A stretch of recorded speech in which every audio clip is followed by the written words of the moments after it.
Oh, my dog got attacked. But I went up there and oh yeah, one of Leroy's kids. Followed suit after their dad.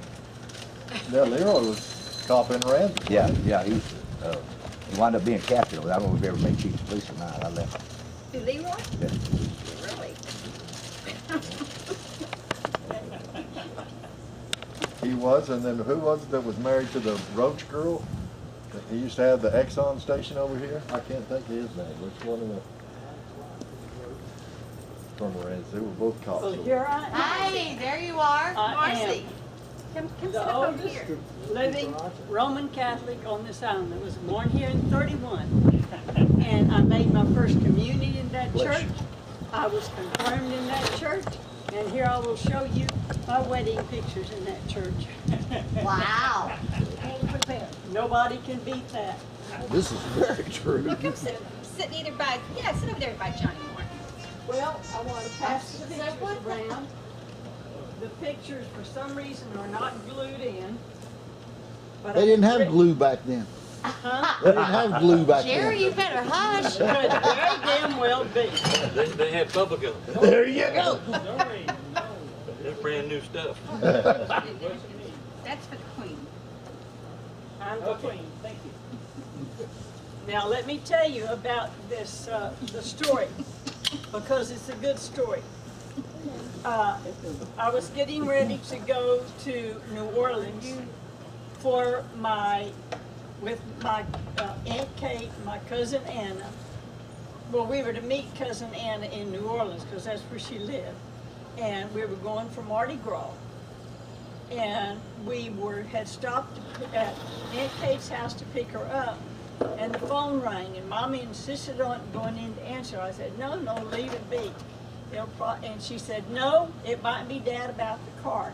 She came flying back out the steps and said, Marcy, is Bubba calling you collect from Newport, Rhode Island? And Bubba Ward had gone, he had passed all of the exams for going to Naval Officers Candidate School in Newport, Rhode Island. And he had no sooner gotten there, well, the Army got after him, so he had to hurry up and get there. And when he went to all this trouble of trying to get free to come back to Texas to get married, they wanted to know, why did you go to so much trouble to get here early and now you want to hurry home? And have you got somebody pregnant? He said, no, I just don't want to live without her. So he called me collect, and my Aunt Kate got to pay for the phone call. And he was able to get home in 3 weeks, and I went on to New Orleans for a week. I got back home, and my Aunt Opal and I sewed like a crazy woman to get a wedding dress made for Nona, Moore, Cheryl, Bitter Cheryl, and my wedding gown made. And Bubba made it home in 3 weeks. We got married. His mom and dad gave us a brand new car, and we were loading that car up, and I had a little plate, and I had forgotten my pattern, my dress patterns. I had a sewing machine in the car, but I had forgotten my dress patterns, and I wanted to get them. They fit right in this little Pyrex dish, and I started to put it in the car, and he pitched a wall-eyed fit. And I thought to myself, am I actually going to go off and leave that wonderful old dad, my Teddy Mathews, my dad, and go off with this idiot? Well, I did go off with the idiot. We got along a lot better after that. We were married twice and divorced twice. We have 2 sons. And anyway, I was married in this church, and there are pictures of Bubba and me, but also there are, the priest would not let Bubba kiss me in the church. That the priest was Father Damien Hampton, and he wouldn't hear to our kissing inside the church. So as soon as we stepped outside, Bubba grabbed me whirled me around. My foot's off the ground. He almost made me fall. But anyway, he got a kiss on me right outside the church. And in here now are all our photographs. Raymond, Bubba Ward, Marcy Mathews. I'll be happy to pass them around if y'all want to look at them, because you can see, well, some of them's in the, this one is the old Catholic Church, inside the Catholic Church. And this is the confessional. The confessional was a little fold-out thing that came out over the altar rail. And so you did not want to sit up close because you got to hear old women who couldn't whisper say their confessions. So we like to sit on, and also we like to get on the windward side because the lee side was off the top. And in fact, my cousin, Carlos Moore, had invited the girl that he was in love with, Johnny Roberts' sister Lulu, to Mass. And this is my brother-in-law, Bernie Ward, Nona Moore, Bitter Cheryl, and my little brother-in-law, Campbell Ward, and Cecilia Ward. And this is a picture of us in the community center. Mary Galvin made my wedding cake, and it was an angel food cake because Mary Galvin made the best angel food cake Let's track it back. on this island. Wow. And this is us. That's a huge and thing. the community center. And Leonard Walker had pink oleanders from the sea all around there. And this is us at the community center. And on the back there's the names of everybody. And this is my father-in-law, my mother-in-law, my husband, myself, my dad, my mama, my dad, and little Hamlin. This back here is Aunt Kate Karstens. This one won't come out, it's glued in. Pass it if you want to write. Write's my friend enough. Well, Marcy, What? let's talk about Aunt Kate Carson. She was a Mathews. Yes. What was your dad was, Aunt Kate. you what? There were 10 kids. Right, but what was your dad's name? Johnny. And what was he in the, He's both. Uncle Johnny was but where was he as far as, tell me the oldest to I don't youngest. know. Aunt Kate was the oldest. My dad was the baby. Uncle Johnny came there somewhere in between. Do you know where? Yeah, he was right behind Mary. Right behind Aunt Mary. Yeah, Kate and Johny, Sam, I don't read. Bessie. Are they telling the truth? You need to write all I that. don't know, it's getting kind Well, of deep in here. And Mary, It is, and Daddy. Yeah, it's fine. What's up? Yeah. And I don't know if y'all remember seeing I'll take the a chair. concrete. Can I play through Johnny? animals that Oh, yeah. Used to be around here. There was a giraffe. Hello, Godson. How are you, Yep. Godmother? Manny, how are you, I'm sir? How are you? Very well. But Kate was married to Dusty Rhodes, who did those. She was married first to John Karstens. Not Nancy, but And so, It is because Nancy he was Smith. of German descent, she became a Lutheran. She was no longer a Catholic. Talking about the girl in that burnt orange shirt? Anna was That's not Nancy Catholic. She Smith. was a She's now Presbyterian. Nancy Well, Teller. but I was, you know, I Teller, the was Smiths live back there. back in the 50s and 60s. And Aunt Kate She had an Carson older sister, Kathy, a younger was sister, one of the most Tina. flamboyant people that I had Smiths that used ever, to live in this I house. had The even Smiths in my used to whole live right life behind have ever her. known. Tina, Still that's do. grandmother. Kate was Oh, yeah, they gorgeous. still She was. She Yeah, was a no, pretty woman. I seen Tina on As was Facebook. Dora. Well, They she were is, but nobody tall, wants to buy it. statuesque Mark women. They've already moved. They got Kate their kept shit her from hair Penny. red, flaming red, even when she was in Kate, Kate. her hair was blacker than black. Who? Kate's hair was black. I remember it as red. Who? Now Mary, Redheads are not family. Mary's Mary, hair was black. yeah, Mary was black. And Dora was blonde. And then Dora was blonde. Dora was married to, for those who don't know, Dora was married to Bill Moore. you know, Bill Moore's Hardware. And my mother, I used to like to go to the cemetery with my mother. And there's a lot of Mathews. Amen, there are. Got Right. a lot more family out there in that cemetery than I do. Walking around the streets of Port Aransas. And Aunt Mary McCauley, her first husband, he was from Scotland, and he played bagpipes. He was a little bit older than her, I believe, if I remember correctly. But Mama said that Aunt Mary was never really crazy about Malcolm McCauley. But her second husband, Newsom, she loved him to death, and he was a little bit younger than her. And she just absolutely loved him. And she always told Helen Brown, her, kind of like her stepdaughter, that she always wanted to be married. She wanted to be buried next to Newsom. But I don't think Helen got along with Newsom so well. So Newsom is in the middle, and then there's, no, Newsom is over here, McCauley here, and Mary here. And every time we went out to the cemetery, Betty Curry. Mama would say, "Oh, poor Mary, she's, turning in her grave. She's buried next to McCauley and not to Newsom." So you go out there to the cemetery. There's quite a few Mathews. Would you like me to tell you some Matthew stories? No, hold on.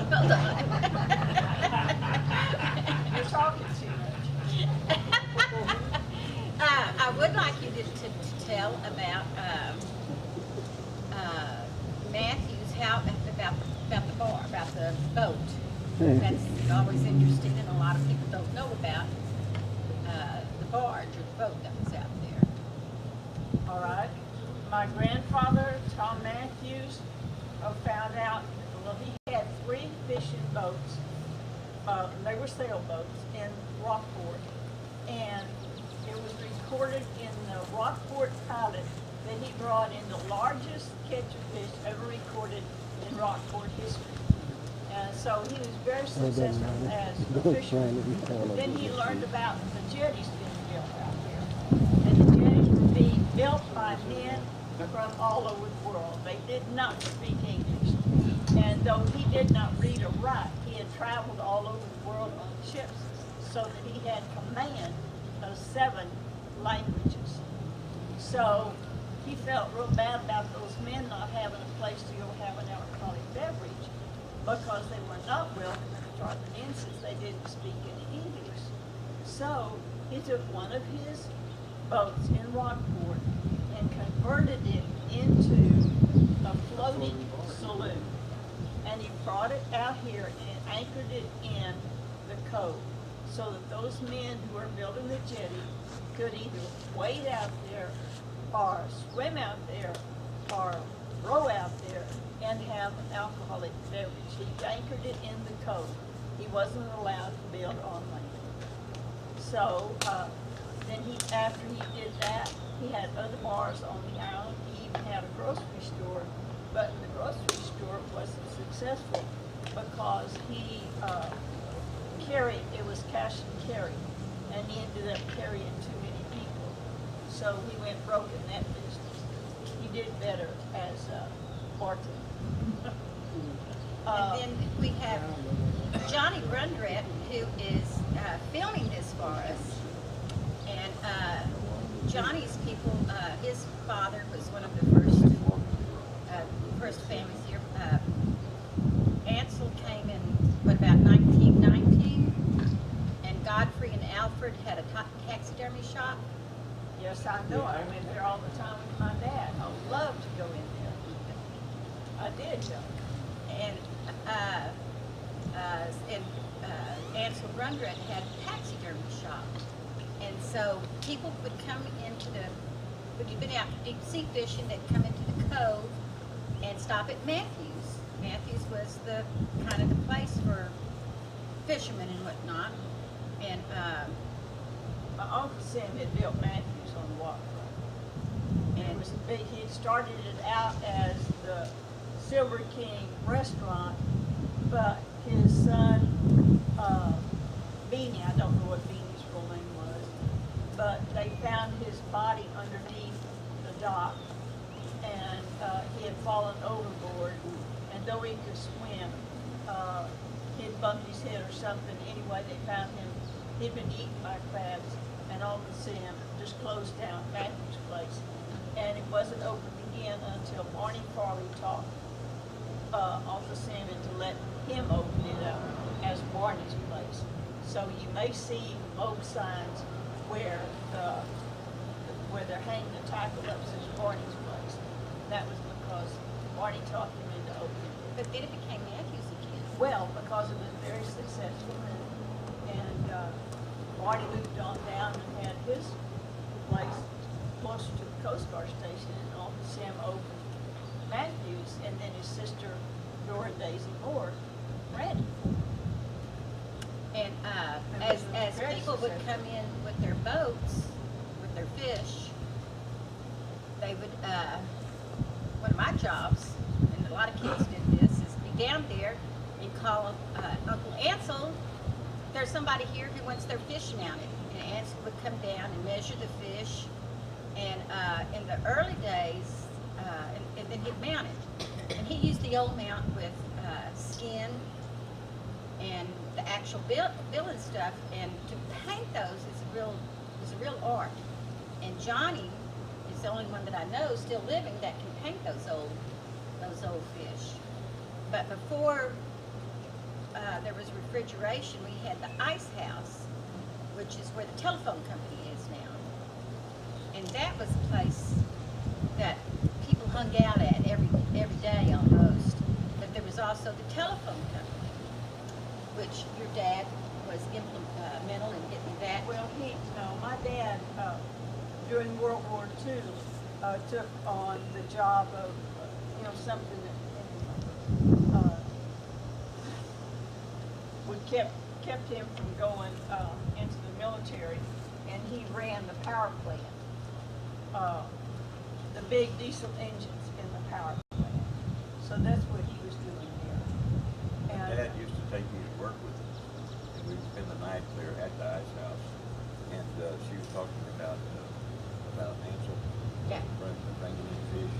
He And put he it in used to the- bring in carpet, shellfish, not so many shellfish, but kind of what shellfish they were, a few of them. And I remember being in the ice part of the ice plant where the ice was kept, and Ansel bringing these fish and throwing them in, just coming up off the side.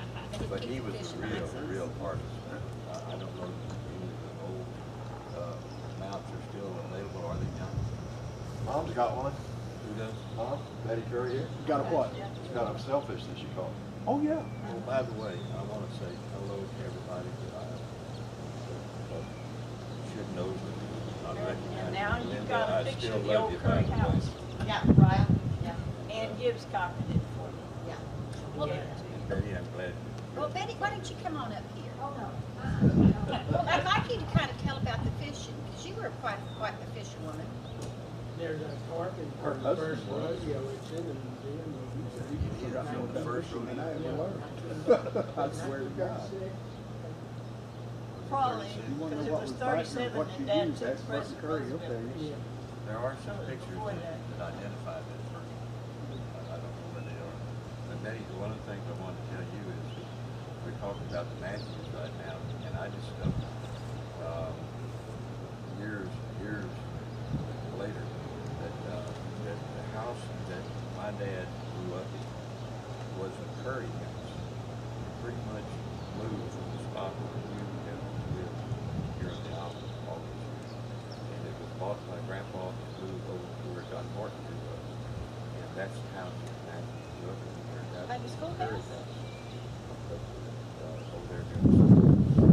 The present school or the old school, the old brick one? Present school. Well, and No, by the, pretty much where the old red brick was. Yeah. yeah. But anyhow, that was interesting. I was taking one of the college courses, and a lady sat down beside me and introduced herself and said where we were from. And anyhow, she sat down next to me and told me that she was a Curry and that she had a job in paper and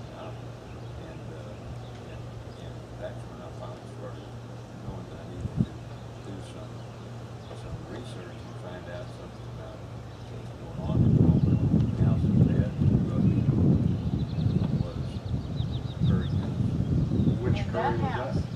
I don't know, who was Burton's, That's Jim. Oh, LC or No, LC was his brother. brother? Okay. Seems like it was LW or something like that, LW Curry, Lewis Curry was my dad's dad. That old Curry house was accidentally burned down by Aunt Dora Daisy because they did not have screens on their windows, and Aunt Dora Daisy was smoking mosquitoes out with a bucket full of rags soaked in oil, and caught the house on fire and burned it down just at the time that my dad met my mother. And my dad was working on a dredge at the time, and she said he came into the dance and he was so clean, but his clothes were all wrinkled because he had had to dry them on the dredge in the engine room. And so his clothes were real wrinkled, but he was real clean and an excellent dancer. So she was 7 years older than Dad. He was 19 when she met him, and she fell for him right then and there. And Come on they got in. married. Come on in. Come on in! There's a couple of chairs. Come back, come back. I got that from Mulligan Teller. Well, I had asked Bubba Molina one time. They had the little gray house on the other side of this church has been the city library, the city hall. Started as Well, and it was a school room at one time. And, who? The mayor? Well, Wilhelmina, who? and remember, and Jinx Martin ran the garbage truck. Was in? that Jinx? I thought it was her Yeah. husband. That was Jinx. No, it was Jinx. He got mad and he ran the garbage truck into the corner of the house. Oh, no, that was Walter Opasanika. Right. That was Walter. We can call him Mad Russian. Yeah, the Mad Russian, that was it, wasn't because my Jinx. dad, when he was constable, went and got Walt. Walt was a big boy, so was my dad. My dad looked at Walt and he said, "You're pretty tough." He said, "You look tough too." He said, "Can I bring my beer?" Tommy said, "Yeah, come on." Took him to jail with his beer. He got mad because they ruined his contract. your husband is bringing a chair over for a woman who has great legs. That's my name. And Mark Teller happens to be my second cousin. His mother, my cousin Well, Lita, was an absolutely gorgeous little blonde. Oh, she was. She was 14 years old when she hit this island, and his dad fell for her immediately, had her pregnant before she was 15, and she had her first baby by the time she was 15. The baby didn't live because it was hypocephalic, but then she had 3 more. Well, Ivy Jean back there, she's a Hicks, part of the Hicks family. Right. And she married a Merkovich. Right. The Merkovich. Sure, how are you? Sure, how And the Merkoviches and the Littletons and the Bouillons and the Mathews are all kind of weaved together. And then Johny Brundrett is my cousin. There wasn't a lot of weaving on the Brundretts, except I married Mark, who is a Teller, and a Mathews. That makes the family big. So it used I to want be. you to Her know first that introduction a couple of years her ago. daddy, Billy Smith, was the sweetest man in the world. I worked as a telephone operator out here, and he had so many telephone calls he had to make because he was head of the pilot's office. And he never lost his temper, never got mad. And we had only 2 long-distance lines in the Corpus and one into Oranges Pass. And one into Oranges Pass was no good. The ones into Corpus worked, but he never, ever got out of patience. I dearly loved her daddy Well, because of his kindness. yeah, my daddy, he died in 1959. Got it all back. But back then, he was the administrator for the Pilot Association. And so they would have to have, immediately, ships coming in, ships are going out, they had to coordinate all of that stuff. And they only had, as you said, 1 telephone line. And so it made things kind of dicey. And this was a pretty busy port, especially during World War II with the refineries and oil and whatnot. We were the fastest loading oil port on the Gulf Coast, I think, or on any coast. But in Port Aransas has always had, this was you had fishermen guides. This was a man's paradise. And I've heard stories that once they built the church, there were men that said, yeah, that's it, and then they moved further south, toward Mansfield. Civilization was moving in. And even when my mother came she came here in 1937, it was like one woman to every 10 men. Because there were so many men here, because this was a man's paradise to fish. And so growing up, most of my friends were either their fathers were fishermen, guides, or their fathers were working somehow with the oil, Yeah. but not, the fishermen especially had a tough time because their season was the fishing season. And it was hard to make it through the winter time. Unless they duck hunted. My dad was a duck hunter. And Dad shot every damn duck that flew into one of our trees and settled there. So I've got a real nice oil painting in my house of this precious little Mexican duck that happened to land in the tree, and Dad couldn't stand it. He had to go out and shoot it. And then we took it to the taxidermy shop, had it mounted, and I have a painting in my house where Mama duplicated, made two little ducks. Now, Ivor Jean's husband, Dale Merkovich, is one of my cousins. And Dale Merkovich felt real sorry for me because at that time, as I have said, there were about 300 people living here. 129 of them were either my aunt, uncle, or cousin. And Dale Merkovich felt real sorry for me because I didn't have anybody to date. And so he brought one of his cousins over from Ingleside. Happened to be another Merkovich, but belonged to the big Merkovich family in Ingleside that have a huge fleet of shrimp boats and they lived in a huge house. They had about 13 kids. And Richard Merkovich. So we dated one summer, and every time when he would leave at night, he would say, "Now, Marcy, don't go to bed until you know I've caught that ferry," because the ferry only ran until 9 o'clock at night. And so I'd wait for him. He never missed that ferry, but we only dated that summer. And then he went into the paratroopers, and I went to college. And after that, we corresponded for a long time, and he was quite an artist, and I was too. So what he liked best of all was for me to draw pictures of the girls in the dormitory room, lying around on the bed in their panties and bras. So I sent him pictures. Johnny, you, Yeah. what are some of your early memories? Because you fished and duck hunted and all that stuff. Yeah, I started fishing in there when I was 16 years old. But Billy Boy started earlier, didn't he? He started at 16. 16. And so where did you go to school? I went to Port Aransas for 10 years and then last year over in Rainy Bay. We used to have, We all did. but we didn't have a high in the school. morning, that's when the bus come in down there on the other side of the Church Road. Yeah. I just walked all the way from the house at 9 o'clock in the morning to catch that damn 6 o'clock bus going to Randy Fad. I played football over there. And I got through with football after 5 o'clock. So I missed the 5 o'clock bus. So you had They to would get your ha- right. Yeah, I thought I was gonna stay till the next bus, that was at 9:30. So that 10 o'clock bus from here to there was the last one.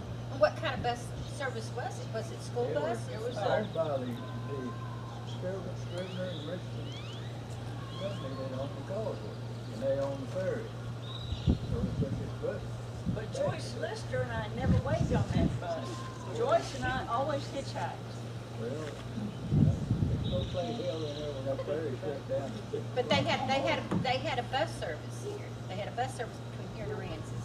Yes. Yeah, but the ferry shut down at midnight. Yeah, but how often did that bus run? It run, like in the morning, like, every 2 hours. And you wind up and sit over on Harbor Island over there, and then you went over there and you got aboard the bus.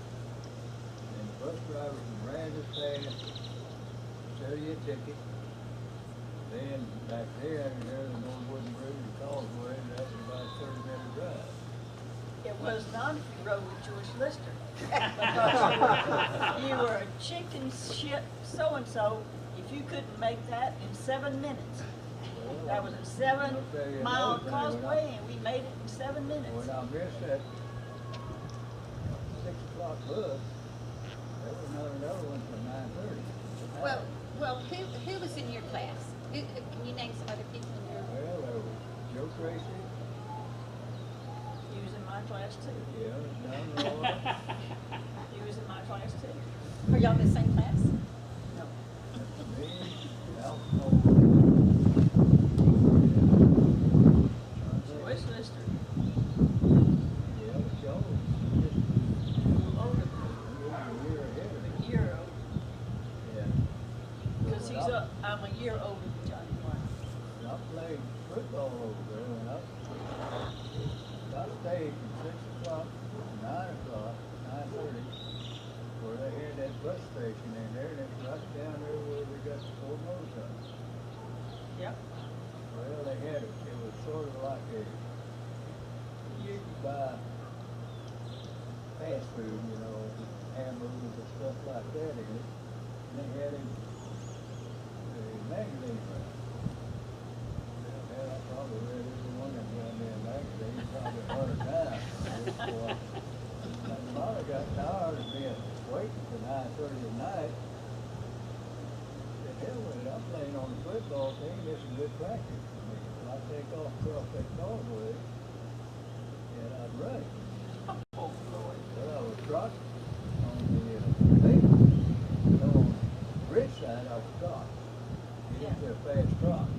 The car coming out of the way, now they had handrails on one side, the other side of those rails was just about 6 inches high. Well, I'd jump over those rails, stand on one and polish over the outside, so the car went by, and here it goes. So you ran home? Yeah, and I fast walked to the pay station. Okay. Said I got to where in there, hell, I could be home in less than 30 minutes. I'll be done. I'm doing that in there, and then every once in a while in there, Mr. King over there, Yeah. He give us a ride. he gets a ride in there. I met him with Mark one time in there, and what's Gibbs' daughter's name? And Ann Gibbs. He told Mr. King about it, so he took me out of the car in there, and he ain't riding with me no more. huh, So, you must have really liked playing football. That's lovely. But I would do this, and then you got to feel sorry for him because when he fast stop, he get on in here and I'll take you on Fort Ranch. And I nope. I ain't gonna ride that car. And I wouldn't for a long time, and there in the fall, I saw help with this damn stubborn in there, get in the car and go. Guess who I had to sit with all the time? Johnny Martin has blue eyes like our grandfather, Tomas Alessi Pasadich had blue eyes and blonde hair. But on Who the, did you have to sit on the with? Aryan side, Who did you have to sit with? Can't do it. Ann lives here now. yes, Nice it's lady. Susie, my very dearest friend. She takes care of me all the time. Mark woman in there. Yeah, she right was in just there. different in high school. She was a little bit, Genius. Smart and smart. well, that but she was getting quiet. Here to the old rough way of It's And Manny, who was in your class? And she's still not. Well, to start out with, you start about talking about starting school.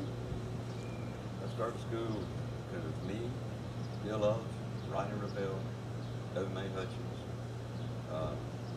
Charlie Boy, Kenneth Ryder, Matt Markovich, and one of the gals, one of the Richies, Eva Ritchie. And anyway, we all began together in first grade. And some of them fell out there. By the time we got to high school, there was still me, Bill, Charlie, and Mackey was already. Ronnie Rebel, and so Mackey was Kevin. But anyway, the year that John Mark's talking about, my dad didn't trust the education process for me, even though he'd been on the school board for years. So when I started high school, he sent me to Randall's Pass and paid tuition. I rode in the same car that John Mark Mackey rode in. But what happened to Fred Manny, I made 1 1/4 credit that year. So I ended up spending 5 years in high school. The next year, they shut the high school down for Randall. He sent everybody to the state, including Charlie Boyd, Bill Boyd, Bill Ups, who were my best buddies. He sent them over there. And lo and behold, they both failed. And so everybody was on their 5-year Super seniors. and so we kind of had to get our feet on the ground and learn how to study and that kind of stuff. So John and I graduated together. Also, gal that was here behind us, Charlene Smith, graduated with us. So there were 3 of us who graduated with us. We were 42 and My best buddy was Ray Mercer, and the Mercers were the first Anglos to settle on this island. They came here in 1850, and they acted as port pilots, bringing the sailing ships in through the channel because the channel shifted. And so the lighthouse to this day is not abreast of the channel. And so that was why they finally put the jetties so that the channel stayed in one place, and they were able to get the ships through without so much trouble. And but the Mercers kept a log, a daily log. Back in those, you know, they had a very wood and they had a cabin so through first ship coming in and there, that's when you got out there first, you got that ship and you come on in. It wasn't really ships then, they still side wheels. Yeah, because that was before, yeah, and if you got out there, you had to row out there. And, I'll say them.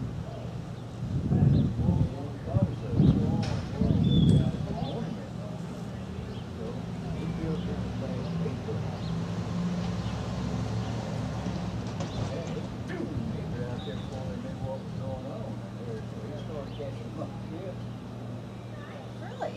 Yeah, and they finally decided, well, better take them in, you know.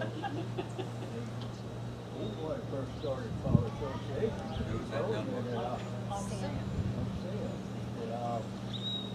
I'll join your Fall Association in here. I mean, you guys, but we're gonna form an association and I'm gonna be the president. And so that's what we did. And so was he one of the older Mathews? Yeah. Yeah. Yeah. Yeah, And was he, third oldest. when, Third oldest. during World War II, it was against the law for anybody to ride on that pilot boat. But my dad would sneak me on there because my dad could not run fast enough to get away from me. So when he was going out on that pilot boat, I was down there too. And so he would sneak me on there and I would go out and I would love to see the those men climb that rope ladder and get on those big ships. And it was an exciting thing to observe. Down there with your dad, secretary. Yeah. Told me,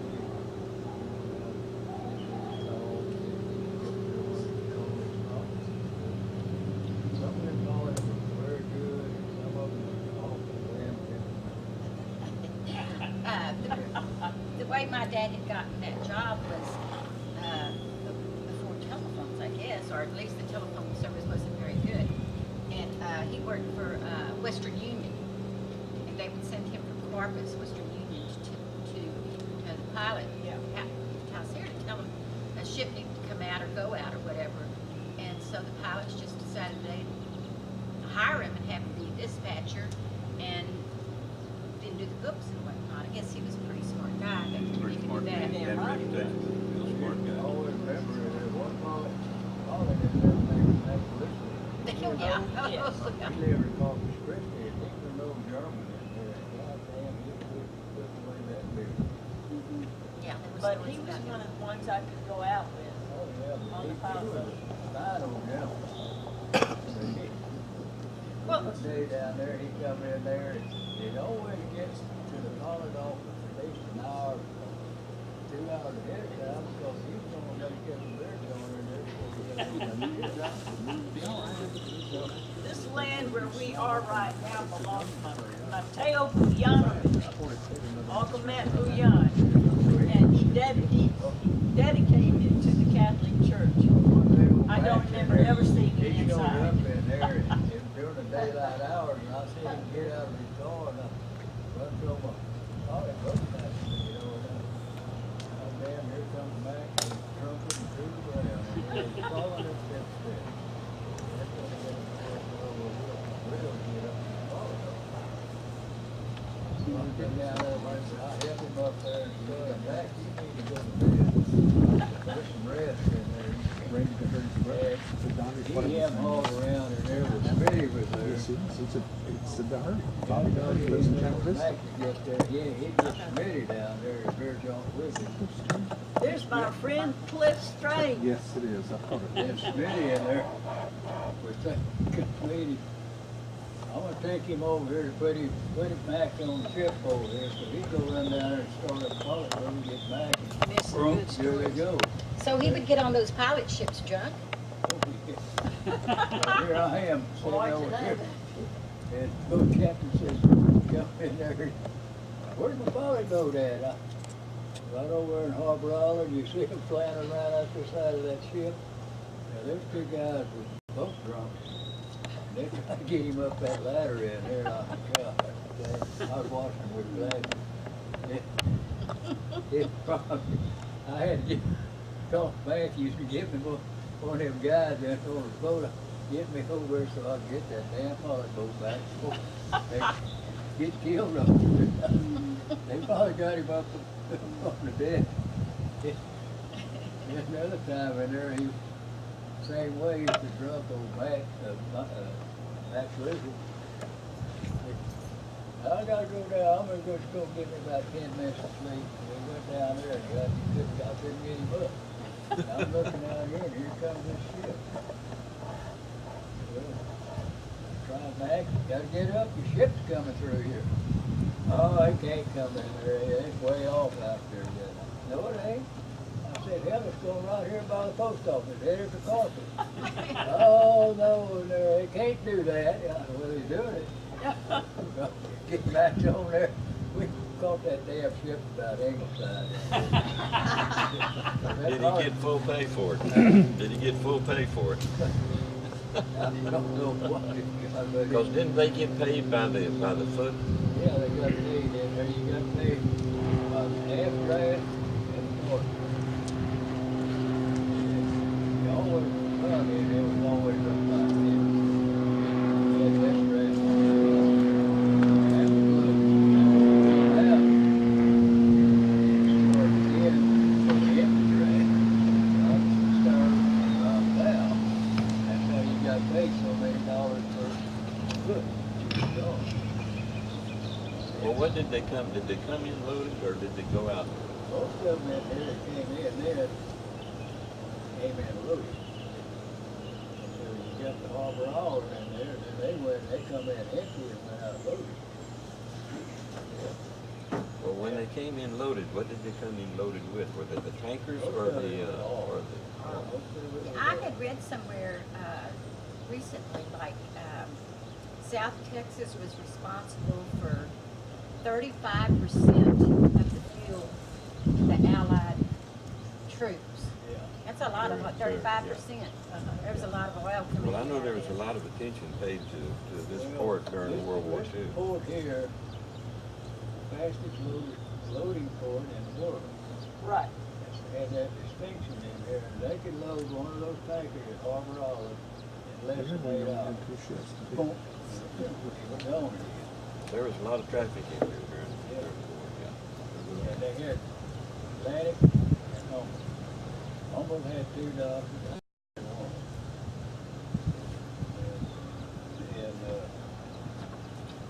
Well, John Nixon's wife, Molly Morgan, her father made his wealth by Exploration. Morgan Oil. Arnold Oil. Arnold Oil. Arnold Morgan was his name. And Kathy Florence was Sims, Alan and Bill Sims' sister. She married Kathy, and Kathy made his wealth by making oil cans. Yeah, that lumber. You did lumber? Yeah. He did lumber as well too. Yeah, he was big in the lumber business, real estate. He was. He come out of World War II. Harold Caffey was in it all. He got that GI Bill and he went over to Sent because they were just beginning to discover all that field over there. And so he got in the GI Bill and he got enough money. Back then, I think he could borrow $20,000. Well, hell, in the 50s, $20,000 was like a million. But he borrowed that money and he went over and he started buying up his farmland. And hell, he was getting like now $600 money was. And sure enough, in there, and get all of them. He become Arnold Morgan Oil Company. And then they had another little girl, chemical. Well, and I mentioned John Nixon, and that was another old family, was the Hutchins family. And the Nixons and the Hutchins were kin, but there was a, who else was the Hutchins? Charlie, yeah, but there was a lot of kids. Did you have a Hutchins in your class? Yeah, but Buddy Hutchins, and Ella Hutchins, West Nation here, I had a Hutchins. There was a Hutchins in front of me, Hutchins in back of me. They had, They were a pleasure to have. They were right. They had 10 or 12 years. well, my brother Bill tells the story I love, that there was a scoutmaster here. He was kind of a big guy. He was an ex-Marine. His name was Morgan, do you remember this? And Buddy Hutchins was in scout with them. And the Hutchins always did have a, most of them, I don't guess all of them, but most of them were, they were fun and they were loud and they were, I guess now a lot of them were what they'd call maybe hyperactive or something.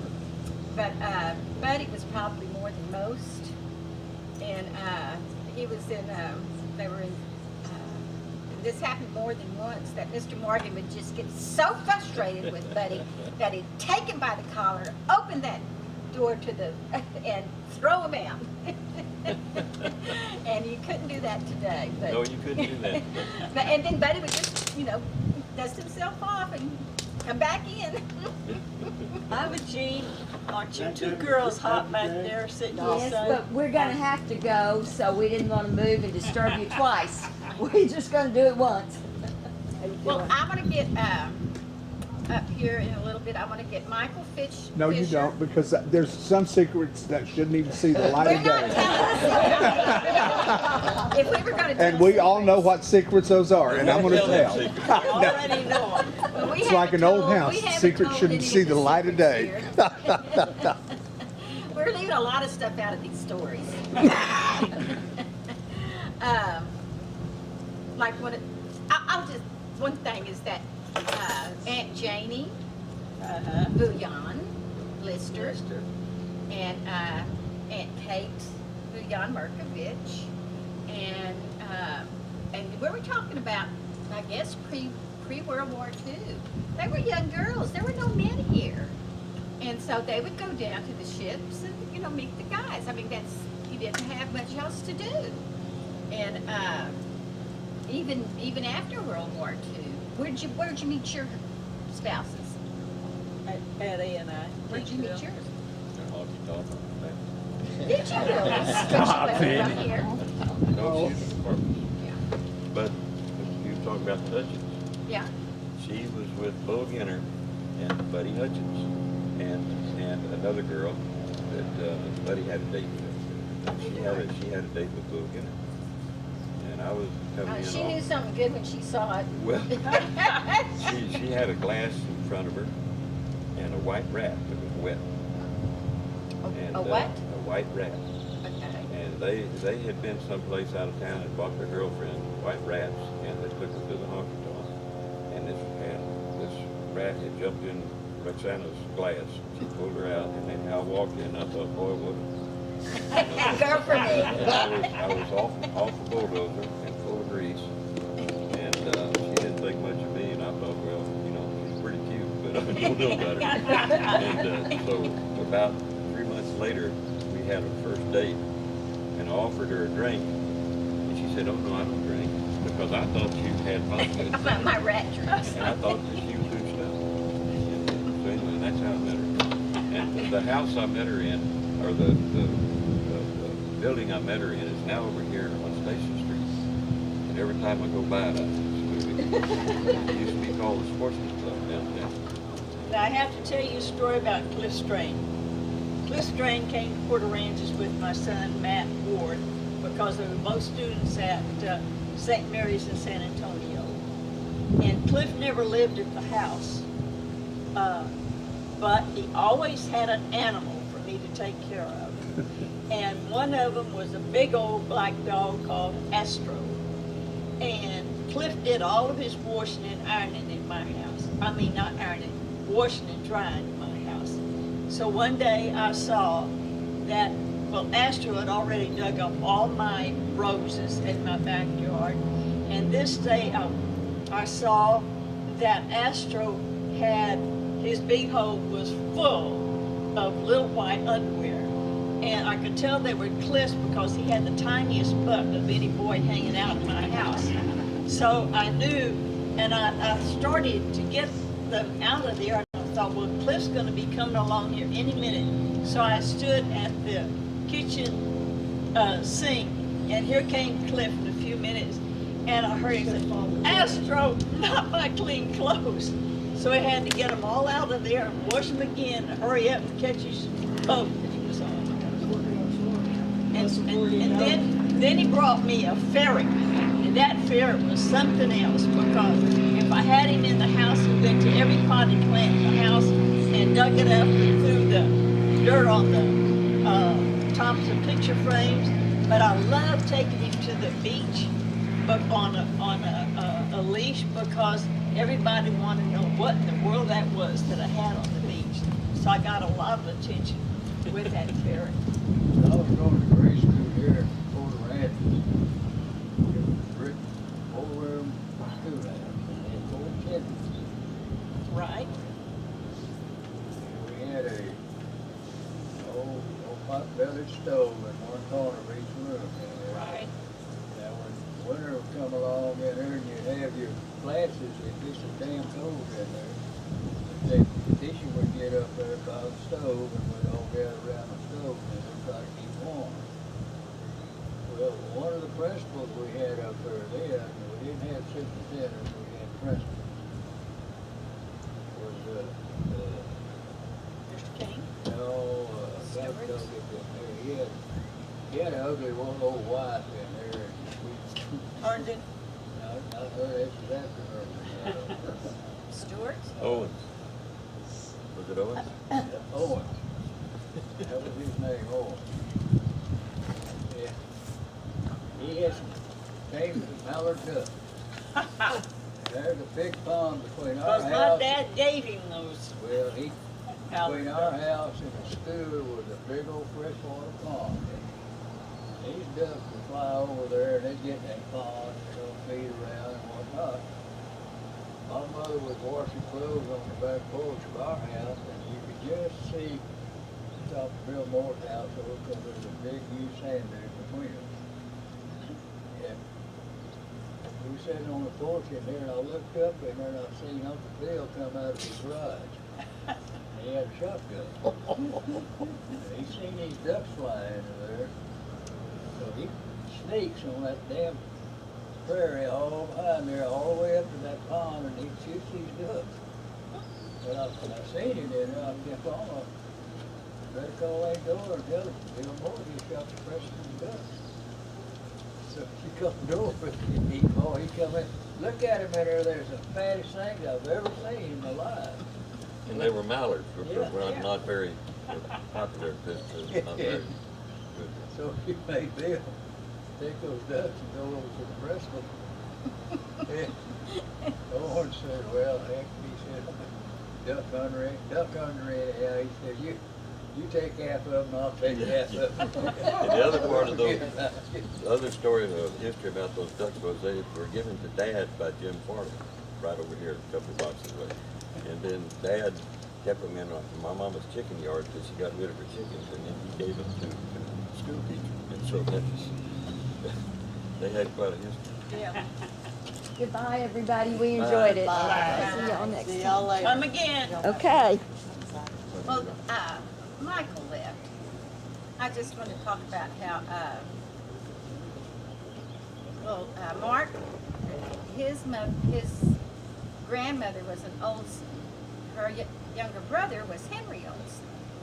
And he was, from what I understand, he was like the mayor, the constable, Policeman, yeah, and, because he took Johnny Mercer's place. When Johnny Mercer died, then Henry G. Olson took Johnny Mercer's place. And Johnny Mercer had been constable out here. So that's actually what Henry Olson was, and he was a wonderful man. and, of course, it was a different time back then, but if the kids went out and drank, you know, if he found them, he'd take them home to their parents and that kind of thing. And then Michael, who has left, his father was constable, and he was kind of in the same mold as Henry G. And it was a peaceful island. Everybody knew each other, and the kids didn't get in trouble. They didn't get, busted, that kind of thing that they do now. But just growing up here was, like you say, 300 people most of the time. It was a paradise for us kids. We had that whole beach to ourselves, and almost everybody had some kind of an old car. Manny had the damnedest old car you ever saw, that he and Maggie Moore had gone in together and bought this old car, and when Manny would have it, he'd try to take care of it. Then when Maggie's turn came up, he stripped down all the doors and everything, but it had a wonderful radio. And we would go running across the sand hills, chasing jackrabbits, chasing coyotes, chasing whatever. And so one night, Nona, who could make anybody do whatever the hell she wanted to do, she was chewing bubble gum, and so Red Pryor was standing back with the rumble seat, and she said, Red, give me your hand. So Red put his hand down for Nona, and she put a big gob of bubble gum in his hand, and he came out from under that what had been the trunk of the car to chase Nona. She jumped out of the car, going in the opposite direction, turned head over heels. And when she stopped rolling, she got up and ran. And we were all screaming and hollering for her to please stop. We were afraid she was hurt, but she wasn't hurt at all. Him right here and my brother Billy and Bill Oaks. Scouts. Yeah, we gotta get back up. And Reverend Brown. Miss Curry, how are I you? thought you left. Oh, so I could go. Whatever you're on. Are we leaving? Yeah. And he was principal. I suppose so. It's my ride. I'm not walking anywhere. Oh, come on. I walked over here. And they went. See y'all. Bye-bye. The civic center thing? Shut up. No, I walked to my house on Brundrett. We get down there and there, and we get the big car going, and there and then everybody puts their blankets in the cooler, you know, and gets their bedroll all made out and everything. I had mine all, boy, I was so proud of it in there. Oh, there come time I was gonna crawl in that bedroll and really get some good sleep. Those three guys proceeded to pull my bedroll up next to the fire. Oh. And just about bedtime, I'm looking over there and I see smoke coming from my foot of my bed, and I run over there and sure enough it was on fire, and I was stomping it out and stuff. They crawled in their bedroll, they was all three sleeping together, and they crawled in their bedroll, and I was madder than damn went in up. Well, they get under that bedroll and pull the cover over their heads, and it just made me madder, so I just jumped up and run. I went right on top of them, and I just beat the shit out of them. Most those blanket rolls in there. I'd had enough of them 2, 3 guys. We had quite a few experiences with the scouts.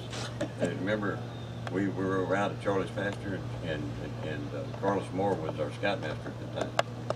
And somehow or another, Billy was trying to walk across the campfire, and he hurried in such a way that when he got off out the other side of the campfire, he fell in a bunch of cactus. We had to take everything off of him, put him in a diaper. We used a scout handkerchief to do it. Put him in a diaper, and then he tiptoed home because we didn't have enough light to get all the stickers out. Well, now what I remember about, like I said, Dad couldn't run fast enough to get rid of me. So at that time, Dad was scoutmaster, and the scout den was under one of those gun mounts where they had stored the ammunition, and that's where Dad had Over here. used the den. Yeah. The dune? Under the dune. And boy, that was a neat place to go for the scout meeting. Yeah, they I had liked these it. bunkers in the sandhills, like the sandhill was built over the bunker. I know. So you and couldn't see 'em, yeah. Underneath was a big room. Yeah. And Dad had scouts under there. And I went to all of them. And then when Dad got to take the scouts to Corpus to go on a submarine, I got to go too. Because everywhere the Boy Scouts went, I went. Well, that area out there, where we're talking about out there, where the Gun mounts were, also had a tower. Remember Johnny Martin and Oh, Marcy? Johnny Had Martin. a tower put out there Taught by the Manny Coast and Guard. me to get on that it was tower. out there to direct, I guess, ships during World War II. And anyway, they kind of abandoned it. The war was over. So Marcy and I and Johnny Martin were out there. We had At Johnny Martin's insistence that it was okay. Anyhow, we climbed to the very top of that tower, and the Coast Guard saw us up there, and we could see them coming across the sand hills in the Jeep, and we hurried down. He took off like a jackrabbit. Over the sand And hill. we were- Manny and I had bicycles, and we had to ride down the Well, beach. they just chased us away. They didn't do anything, but anyhow, Marcy and I were trudging along down Alistair Street, and Johnny Martin, I guess, was already home, and anyway, Miss Henry Dalton Olsen then came on along. the grocery store came out in front of the porch and said, "You kids, your mama's looking for you. You better get home right now, 'cause you're in trouble." And so, man, we hustled, and someplace else along the way, somebody else came out on the porch, told us the same thing. And so we thought we were going to get killed when we got home. But what we did was, we did what kids always do. We went home, we took a quick shower, we decided to take a nap, and when Dad got off work, we were sleeping.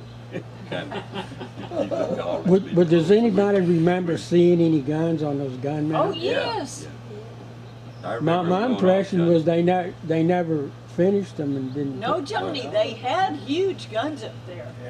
Yeah, you actually saw And them? they were pointed out on the channel. Two 5-inch cannons and they was on the roof. I thought there was a submarine Where that they'd they go had. around. Yes, well, there was a submarine that got out there, but not on the cannons. There was Okay. some other way they got the submarine after the John Worthington got a hole blown on its side.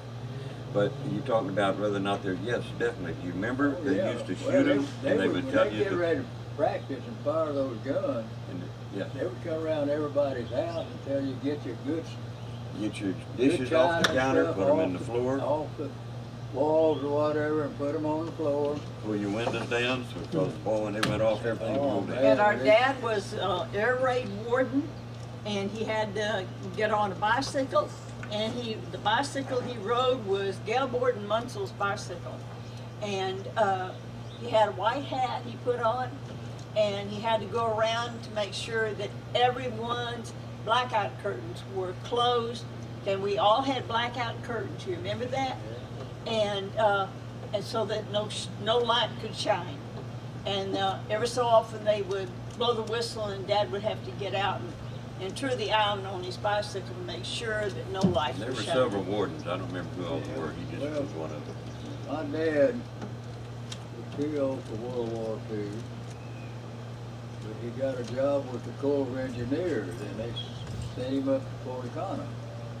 And they had two air bases up there, one they called the Peninsula, and one they called Matagorda Air Force Base. And he run the officers back and forth. Some there, the Yancey Gillespie, the two twin brothers Nelsons, and Ray Revelle. Aubrey and Marbury. And they were all up there, and they lived in one house. They'd rented a house, and they all lived in that together. And then Daddy decided in there, all the rest of them except Yancey decided to come back home. They didn't want no more Fort Econo. But Daddy stayed and Yancey stayed. And he moved us up there. We stayed 8 months. And y'all were up there. And Yeah, Bill my Moore mama worked up was there too. having problems because she didn't like it up there. Us kids didn't like it. And so he decided to move us back to Fort Aransas. Well, when he come back here, he lost that job with them.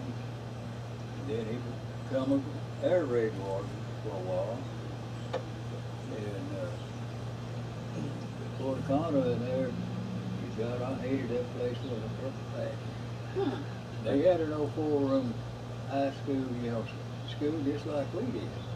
In fact, it almost looked like a carbon copy. They had 2 grocery stores and a post office. Well, one grocery store was a post office too. And they was right there together. And we had an account at either of them, so we'd have to walk over there and get whatever we wanted. And he put it on a tab, and Daddy paying me at the end of the month. And, but the good part of it was, when he was working for him, gasoline. You only got 3 gallons a week for your car. Yeah. It's rationing. But he had access to all the gasoline he could get, because they kept gasoline stored on the dock under lock and key, and stuff, and that's so they could run those boats, back and forth. So we had plenty of gasoline for our cars and stuff. And they also got the of the commissary on the base. So they take one of them officers there and stuff in there, you give them a pass, and you go to the base and you buy whatever groceries you want. You got it at the military discount.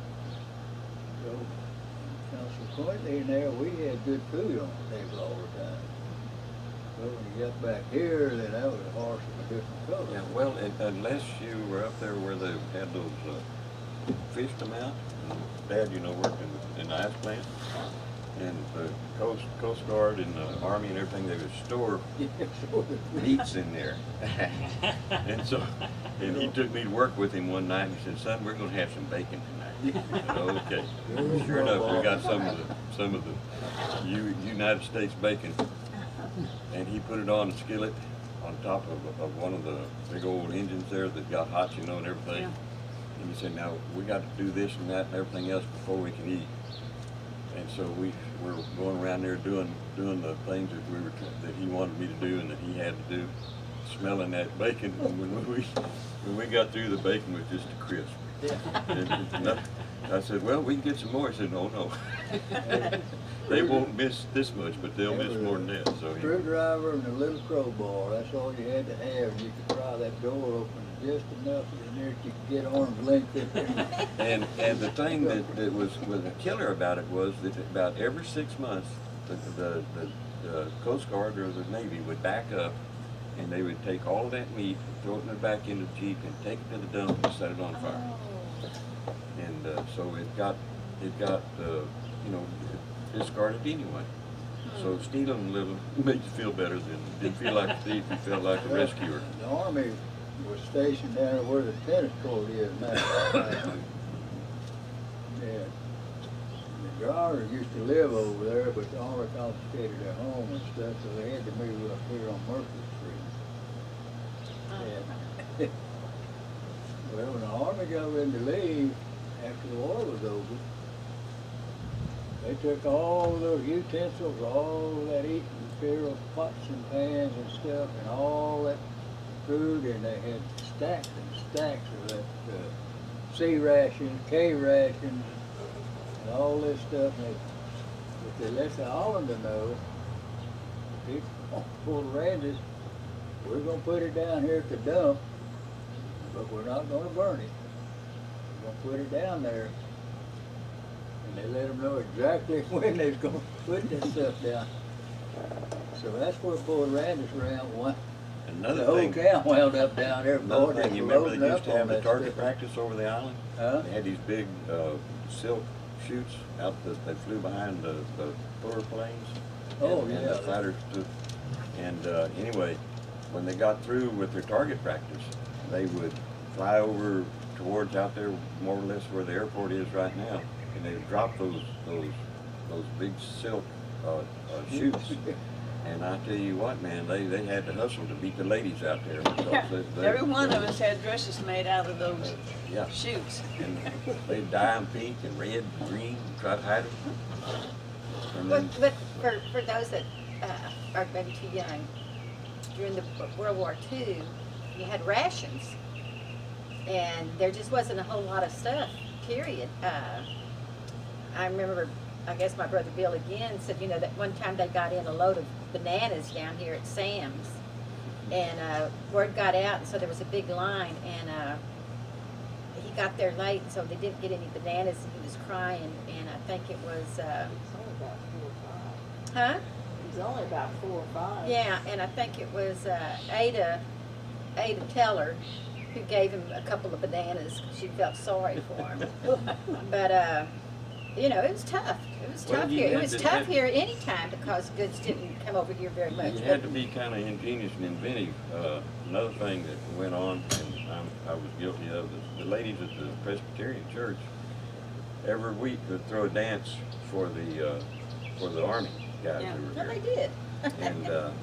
And anyway, and they would make pies and cakes and things like that, and so the Coast Guard would give the ladies flour and sugar and stuff to hold on to make the cakes and pies out of it.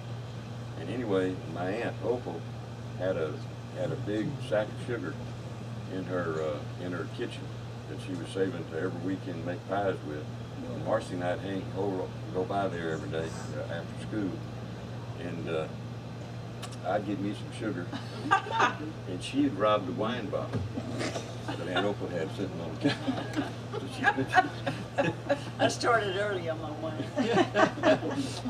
Had to give it up in my old age. Anyhow, they found out that I was stealing the sugar, and so one of the Coast Guard sat me down and laughed one night and told me that I was going to go to jail for eating sugar. So I started laying off sugar. I remember when the Navy was right across the street from where the Coast Guard was. And they had those barracks over there and stuff, and there they could show movies. Every Saturday in there, we'd go down there, they had, you know, big, well, that's what they call their little community house. And we'd sit there and watch the movies. And you remember that Barney Farley would do that? Would show them against the side of his house, movies, and we would all sit on the sand hill across G from there and watch those movies. And that's where Manny got so scared he couldn't sleep by himself anymore. I moved back into my mama's bedroom. Because Everett's sister, Tiny Mercer, and Catherine Teller told me that there were 2 ways to get pregnant. One was to dry off in the same towel with a man and to sleep with a man. And so I was sleeping with my brother, and they scared the hell out of me. I wasn't much of a man, but I got kicked out of bed. So my daddy built me a room on the back of the house that just scared the hell out of me. I couldn't sleep. I was scared of the dark. I'd open my eye and I'd see that guy jump behind the window frame until I was nearly 12 years old before I finally was laying there one night, rag up around my chin and my eye blinking. And I thought, you know, all of a sudden it dawned on me, that's not very smart. He can't see you open your eye.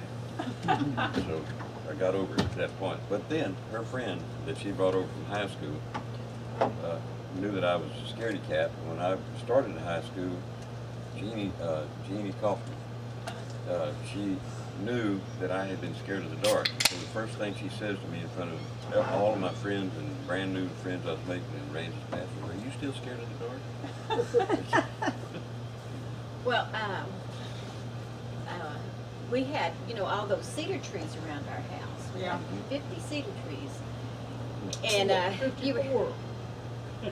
you were talking about Max Luther. Well, my mother was raised in Victoria, kind of the old throwback Italian, and she didn't like Daddy to drink. And Daddy, for the most part, I don't think he did very much, but he'd go on binges. And she'd send little Bill remember from the time he was about 5 years old, going down there and saying, "Daddy, come home. Mama's mad. Mama wants you to come home." But he had come home one time, and he was drunk, probably out with Max Luther. He came home and he fell into the bed, and they had those blackout curtains. Yeah. And Mama had a sister staying with her, and they heard something outside on the porch, and it was one of these soldier guys trying to get in the house. And Mama goes and she tries to wake Daddy up. There's somebody, and so he's like, oh, he's all drunk and everything. But he gets up and he goes out there, and sure enough, he sees this guy, and so he starts chasing him around those trees, and the guy can't find his way out of the trees. But he finally does. I don't remember. Somebody came down the street or something. They started chasing the soldier. And but anyhow, I don't think that was, an isolated incident. I think that might have happened around town quite a bit. And I guess they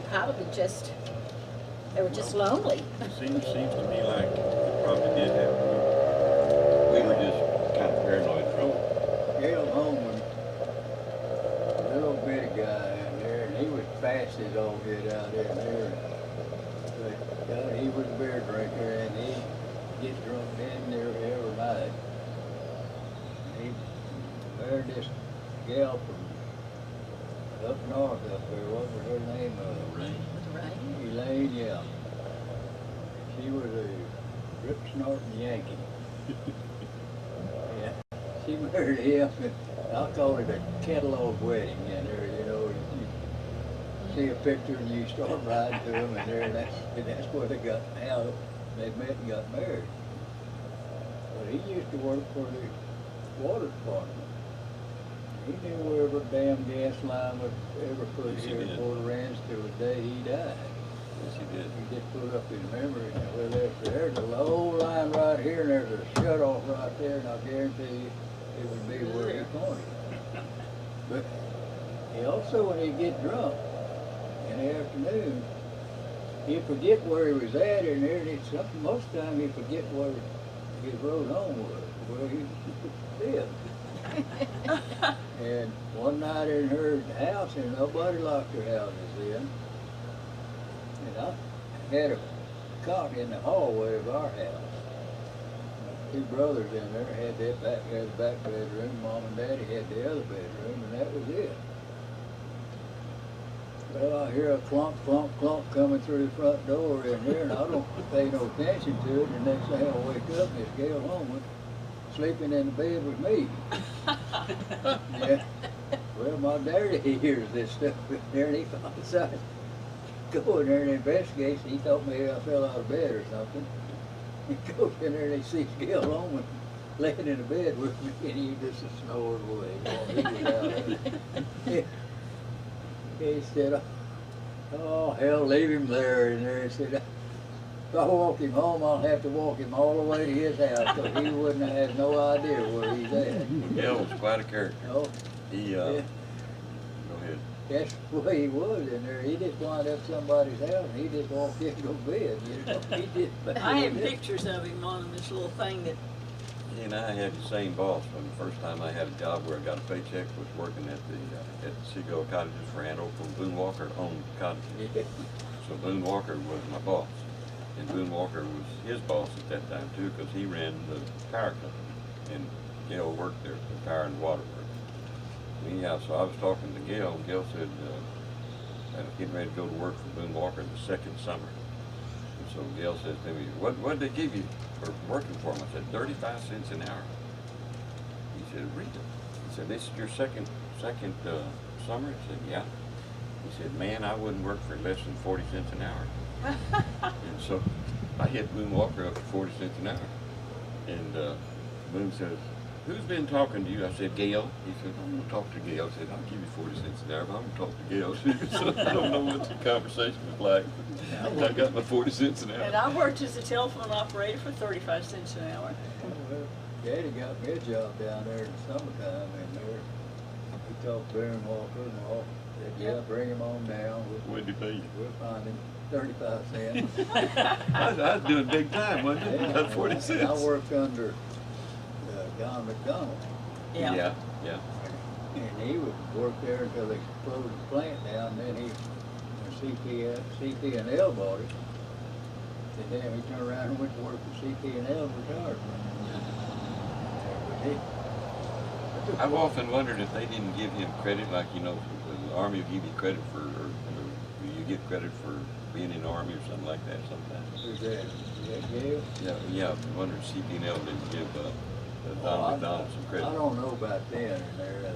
They do now, you get it, but I don't think then in there, that is. Well, every bit of that power plant and everything was owned by Gail Gordon Munsell.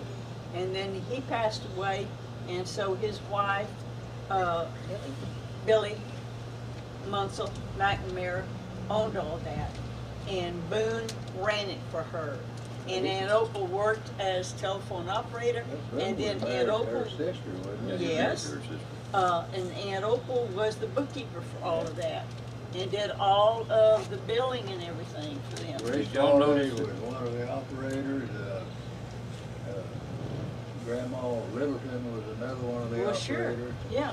Uh-huh. My Aunt Gladys was one. Yeah, I worked with Gladys. Yeah. Well, And another story that I remember, and I've told Mary Jo, that my mama took me to all the Altar Society meetings, and Josephine would be saying the rosary, and she would slip into Italian, and all the ladies in the Altar Society would and then she would realize that she was saying the rosary in Italian, and she would switch back to English. well, Billy Peebles was a beauty contest winner. Oh, yeah. Over carpets.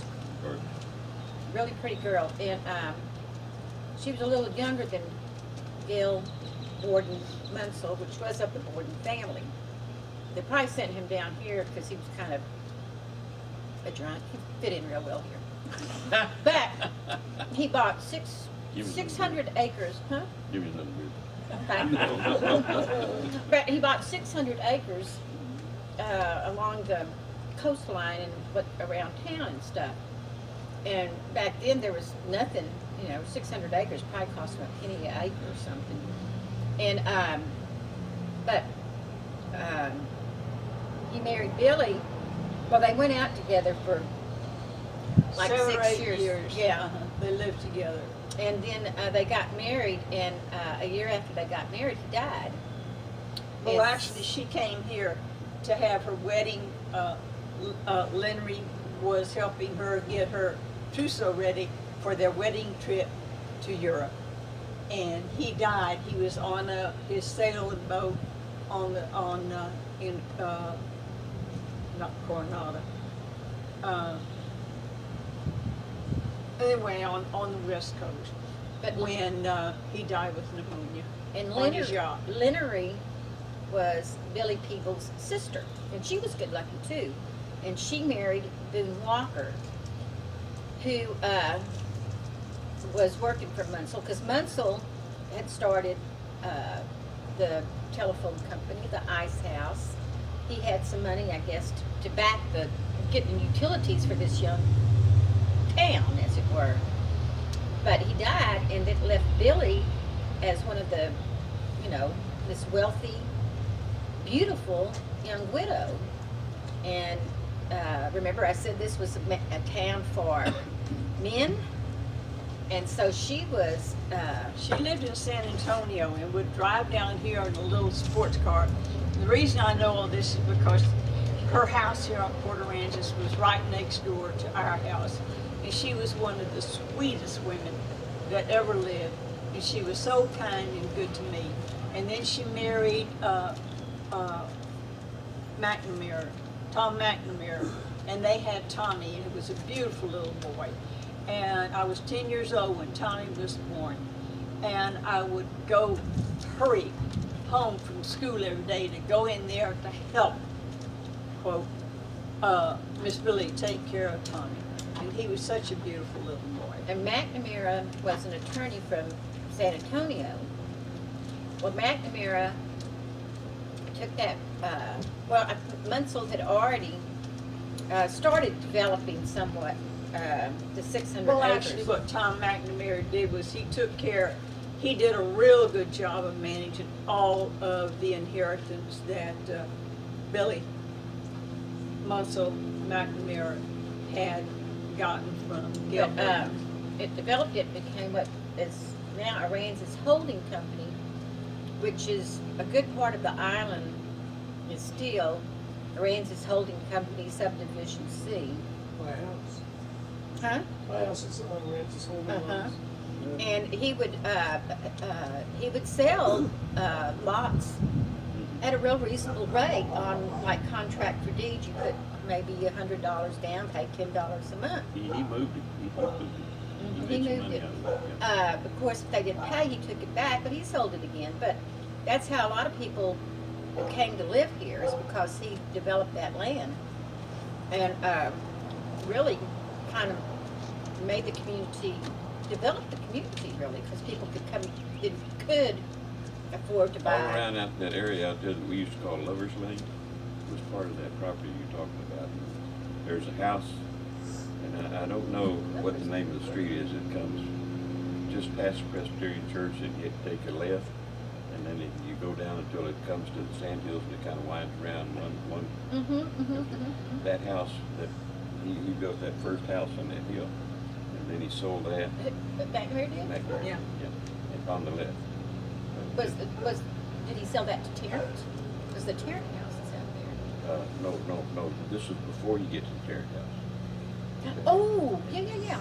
Behind, this back this way behind the Terrace House. Uh-huh. Yeah. I Just remember all this. Right on top of that here as you go up and over, you come around a corner, then you go up and over. That's then right. Kind of out there where you live. Right there it is. This is when I had my first date in Aransas Pass with Billy Banks' trailer was taking me to the junior, senior banquet and all that. And I had this gorgeous evening gown, and I went up there. My mom took me up there to show it to Billy and Tom, and their dog jumped on it and ripped. And I thought that Tom was going to kill the dog, but he didn't. And I took the dress back to Aunt Opal, and she embroidered all kinds of flowers all over that, so it was even more beautiful by the time the dog got through jumping on it, and Aunt Opal embroidered all the flowers than it would have been just plain. You talked about Boone Walker a while ago. There was an article either in the paper or there was something on TV the other day. They're trying to identify what has happened to some of the old high school heroes that they had back in the early 1900s. And Boone Walker is one of them. They were trying to get some information about. And so anyhow, Rick Sanders saw it in the paper, showed it to them. And anyway, it's kind of interesting because he was a hellacious football player apparently in high school. And when I knew him, he had real severe asthma, and you know, had to go take trips to like Arizona, New Mexico to get well from it, and then come back. He played football. That's Gail Marshall, Gordon, Gail Gordon Munson. Gail Gordon Marshall, they were part of the Gordon Milk Boat company. Yeah. And he liked to race boats. And he had several boats built in there, but he had Jim Farley, old man Fred, to build a race boat. Have you seen that film? There's a film. Yeah. About this, so, and that They is a built- Farley they boat. built I this mean, it's boat built in by the there. Farleys anyway. I think it was like The speedboat. 28 footer then. That was long. That was a big boat. Yeah. But he And my going dad up was to- captain on it He for was him. going up to take it to Michigan and race in a big boat race up there. Did he do it? Did he get it? Yeah, but he had bought a Allison aircraft engine and had a transmission made, you know, to fit that in. And down here they could get it up past 60 miles an hour. Well, that was fast. So he figured, man, they're gonna take that Michigan on one of those lakes up there. He's gonna take that, get a trophy. Well, they take that thing up there and stuff and on a trial run, going there with, they hit a log. Oh, Lord. The boat just disintegrated. Yeah, Now, one of there's- those yachts that Dad ran for Gail Gordon Munsell, he had a black cook on there. And Dad brought the black cook into Aunt Dodie's restaurant. And Dodie said, Teddy, I can't feed a nigger. And he said, Dodie, he ain't no nigger, he's just black. That was my dad's attitude. Well, I'm getting old. You ain't there yet. Oh, there is a film of the Farley, the two Farley boys, and Gail Munsell Gordon, Bubble Munsell. Was there another person in there? But anyhow, Gail is wearing a suit to try out this boat. It's the kind of like the Virgin Voyage. They're putting it in the water, and it's a speedboat. It's like, this is pretty early. Speedboats weren't around too much then, but they had made this speedboat. But he's in a suit, and I had never seen a picture of him. And then we have this old picture of this man standing on the wharf, and he has, it's a dolphin, a big dolphin, and I mean a porpoise dolphin, hanging, and he's in a suit, and it's like, oh! A dolphin. They used to, and I think Murray Judson has a picture of Gail Gordon Munsell harpooning. Oh. A dolphin. That'd be the way you give them. Yeah, they'd harpoon it, and then it would be on the line, and then they'd Yes. hide it, yeah. Yes, and we've got Oh, this then it'd be on picture fish. of it, and I've had it for And I always wondered who that man was in the suit, but then I saw this film. I've seen him pretty well dressed up in some pictures, and heavy set dude, and yeah, he's pretty fancy. But, but then Remember they eat it? I've seen pictures I don't know. of men back from the 20s and 30s. We have a few pictures, not a lot, but I think men wore suits to go fishing in. Turtles. You You think that's talking about Billy McNair? Dolphins would run off of them. One of the earliest pictures I saw her all dolled up. It was a She'd big been out cookout. fishing, and then also I've seen some Turtles and pictures dolphins. of what was the name of the lady that used to do the hoochie coochie? Anyhow, what was her name? No, this was she was a well-known, national figure. The fan lady? The fan dancer. Oh, Jeannie Lynn. What? Jenny Lynn? Not a hurry. No, Jenny Lynn, it sounds Jenny more Lynn. like it, Well, it's not, no, it's not it. But then there anyway- was Katie anyway, Murkovich, There's a picture of her who fishing. also did the fan dance. Have you There- ever heard of that? There- Well, Katie Murkovich would have all the ladies over at her house, and they would all get pretty high, and Katie Murkovich would strip down, and Katie Murkovich, if you remember, was big and fat, and she would stick a fan in her Marcy. butt and dance. You finish your story. Anyway, they show this lady that I was talking about with a tarpon. She'd been out tarpon fishing, and I mean, she was dialed up. She wasn't doing any fan dancing. I mean, she was dialed up. And, I mean, and I think that's the way they used to go fishing. Katie Murray just telling me a story about her, Janie, Lester, Dora Moore. Dora married Bill, and there's Katie said, I don't know why, for some reason, me and Janie had on that door. If we decided in there, we were going to whip the door. We went to her in there, and both of us were going to do it, and said, we started at her, and said, before we knew what happened, she had both of us on the ground in there, and just give us a thorough beating. Then she tells me again about my Aunt Vi, older beyond, which was my mother's sister. He said that when he married Charlie, they decided they was going to put her in her place real quick in there. Said, God damn it, she didn't just beat the hell out of both of us again. And they said, we decided in there to just leave our in-laws alone. You know? I heard that story about Aunt Dodie. Yeah, his kids did, and anyhow, so we were in high school, and so somebody in the crowd approached Aunt Dodie. She was carrying this, about 6 or 8 of us stuffed in a car, taking this to high school. And they mentioned that to Aunt Dodie. She said, "You don't talk about that." She said, "That's not anything I'm proud of. I don't ever want to talk about it again." And so that was her attitude. But yeah, she. Now, one day, she my did mama some and stuff I like- were driving in front of Aunt Dode's house, right across from Bill Moore, and Aunt Dode was out there putting in a sidewalk. And so we stopped, Mama and I did, stopped and got out to see what Dodie was doing, and Uncle Bill was sitting on the porch with tears running down his cheeks. And Mom went back there and said, "My God, Bill, what's the matter?" And he said, "Berta, I can't keep up with her." She's a tough lady.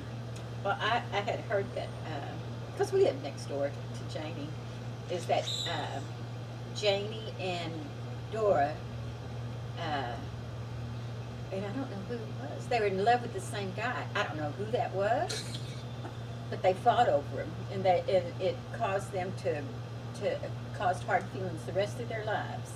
Yeah, there Well, now, was. But who was the guy? I don't know. I don't know. But my mama told me that Dora Daisy had 7 engagement rings from 7 different guys, and all went well until she got the engagement ring mixed up with one of the guys and blew it all. So she was quite Well, she was. She was a good-looking woman. good-looking woman and fun. Aunt Dode was more damn fun to work for on that waterfront. It was like one day I was standing by Aunt Dode and John, well, it was Joe Allister and John Allister. Joe was a sweet old guy, but John was something else. And John Allister walked by Dodie and he said, "Dodie!" I said, "Just a minute, John." She was waiting on this young couple, real sweet looking young couple, and I just knew they were newlyweds. "Dodie!"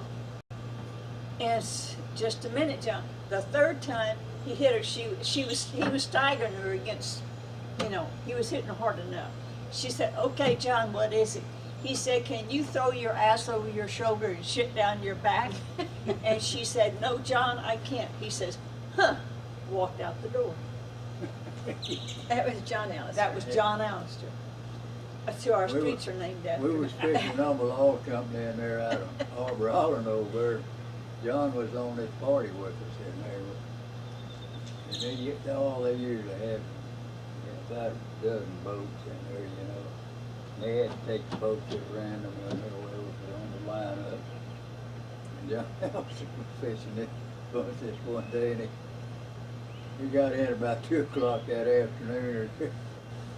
Before he started to get off the boat and stuff in there, and he said, "Whoop, hold it right there, you ain't going nowhere." "What do you mean? What are you talking about?" "I'm going home and get my gig and lantern, and we're gonna make a day of this." He said. Oh, he'd get drunk and he had this little Who said that? 24-foot boat. John Allister. Yeah. I'm trying right now real hard to get Albert Gillespie to come over and work on my house, but he's got a new boat and he's so busy getting that boat ready and floundering that he won't come and work on my house. Well, John in there, that old house that the Corps of Engineers had over the water that the university used Oh, yeah. every time. It had a bunch of, where there used to be like a railroad track that went out alongside of it or something. And a bunch of them old steel pilings and stuff sticking up around. Old John come in there and he been drinking that hooch out there. He tell the party, "Hold on, boys, we're gonna thread the needle in there." He come down through there wide old boy. Well, before it was over with, he remarried. He married somebody. Oh yeah, he married. Was it? He married this big old heavy gal in there. I'm thinking of. No, that was Nelson? B.L. Beach, son of a beach. No, but this here John, he married this gal in there because his It wasn't Bertha, was it? Bertha. Okay.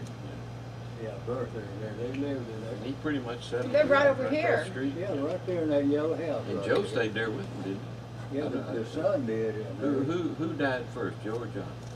I think Joe did. Joe did, Joe. Well, they were Joe Catholics, both of them. Well, where did they come, when and where did they come from?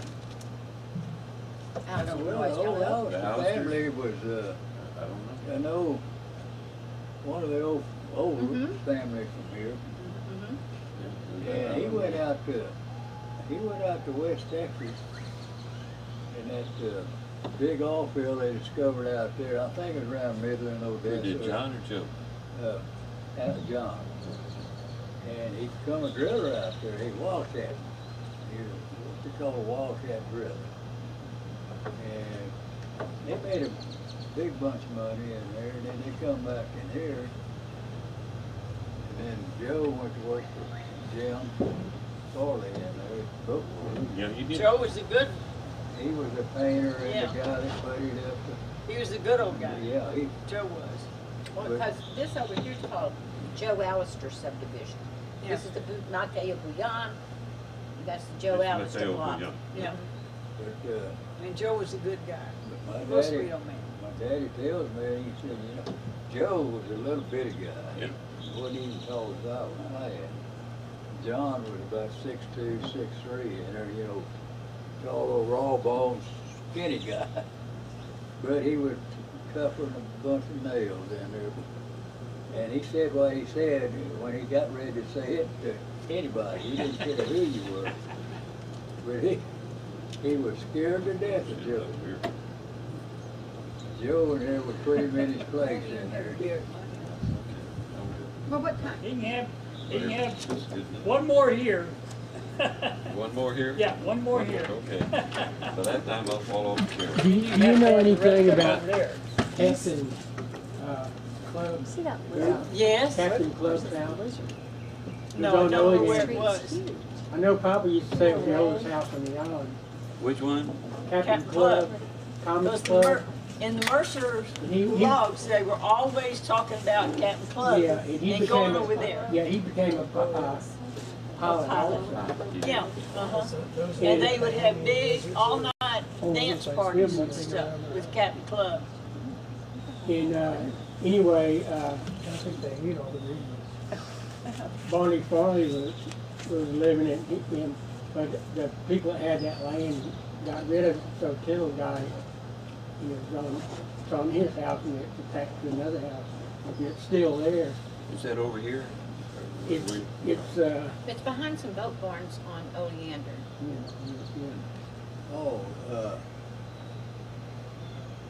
It's over by, It used to be right on Oleander, set back from the road, and it had some trees right on the road there. and that's the oldest house in town. Yeah, It is there now? it's I'm having it's a not hard the time. same place. It's It's been moved or what? yeah, it's been Just a moved. But not too far. It's just Yeah. been moved back. So Where it's many, been so many redone. houses Yeah, they here have cut the been moved. porches off of it before they moved it, because it had like a porch all the way around it.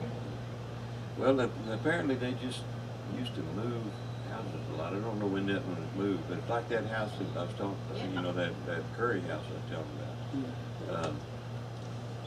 I don't see that how was- in the hell that they was- moved that house till it was huge. That was moved in 1909. Well- And the family finally moved over here in 1910. I think one problem was there wasn't much material. I remember Yeah, I seeing guess. this picture in, it's one of those, it was a picture that the guy that works for Caller Times, he Yep. has a, Yep. anyhow, there was this picture of a house on one Padre Island when there was nothing on Padre Island. And the house, the boards were all, on the side of the house were all different sizes, you know? And he said, well, God saw to it to wash up material, but he didn't wash up a saw to go with it. John Martin, you remember the story? Remember the story that your daddy told us? When I had my daddy lived and your daddy over there, and Uncle John told us a story about Grandpa Frontage had a salvage business down on oh, yeah, that's what down on Padre Island. yeah, that's what, he was the last of what you call the moonraker. Yeah, Moonraker. I mean, moonlight. Moonlight. Yeah. What he was doing was he was building bonfires, because I've got all this written down. He was building bonfires on the beach and then wrecking ships, Causing them to come in. causing ashore, them to come in. Then going out and wrecking wreck. it. And Still then, had you still had that old wall in there, if they come across that beach in there, was for free picking. Oh, really? Yeah, and he set up these lighthouses in there. Now, we're talking about around Packard Channel, aren't Oh, it's past there, Cadre, yeah, down from there on down. because our grandmother Elizabeth was born on a boat, hidden behind Padre Island, Yeah, she was called born on. because he was down there with the fire. Now, why in the hell he had his wife down there that close to delivery, I don't understand. we? Well, Yeah, Marcy, was he they gonna do with delivered her? wherever they were, wasn't it? Back in them days. Yeah, but she had other kids before that, so why wasn't she home with her other She kids? was home with the kids, that's where they lived. In the boat? Yeah. Yeah, probably. Well, anyway, he managed to pick up all this stuff, and it's Johnny Martin. I asked Johnny Martin, what did he do with the men? Johnny Martin says, what the hell do you think he did with the men that were on those boats? And later on, then, the Texas Rangers got after him and made him quit. Well, that was, Right. it wasn't the Texas Rangers, it was what the Coast Guard used to be called, the Internal, The Coast Guard was what? Internal Revenue Service. Yeah. Anyway, Yeah. they stopped him. Yeah, they got on, Then the got next on him, guy- they come down here to arrest him, and that's when he hauled that over there. Run the Indians off front with his pony. Yeah, yeah, but And he was They're all trying in to, there, they just took the holy hell in there. He, Now, who is this? Grandpa Grandpa Frontledge, Farley, our grandmother Yeah. Elizabeth's dad. yeah. And he And moved, what is Kealagra in over there in front of the Frontledge, called Farley's his olive. the He moved. mansion over there, the Fulton Mansion. There's a place out there on Island called Kealagra, and that was owned by our grandpa, Franz Joseph He Frontledge. moved his family over there, and he, so that's the way my dad tells it.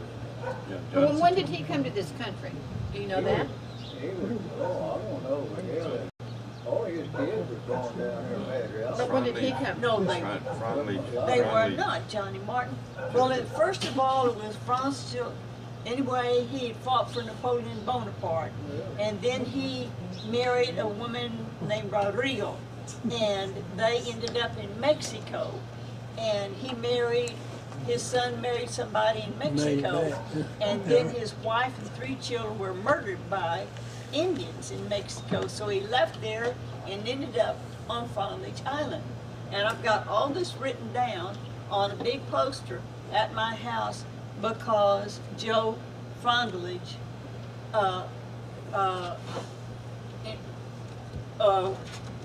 looked all this stuff up when he was traveling in Europe. Yeah, the Frontledges is how all of the Bouillons, the Mathews, We're all related. the Merkoviches, the whatever, you know, whatever. Those are all, Because they Anyway, had a that's bunch how of they're good-looking related to daughters. Stuart Frontledge. And Mathews, when did Mathews come to this country? 1909.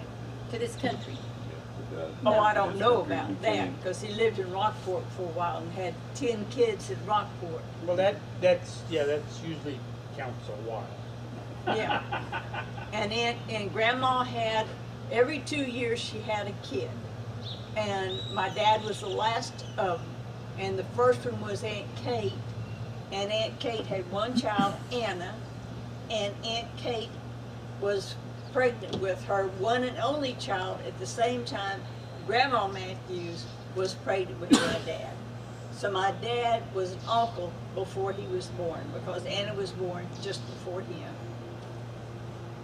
And that's true. Dad was born in 1905 in Rockport, and moved here in 1910. 1909. Yeah. Who was born in 1905? 1910. Who was born in 1905?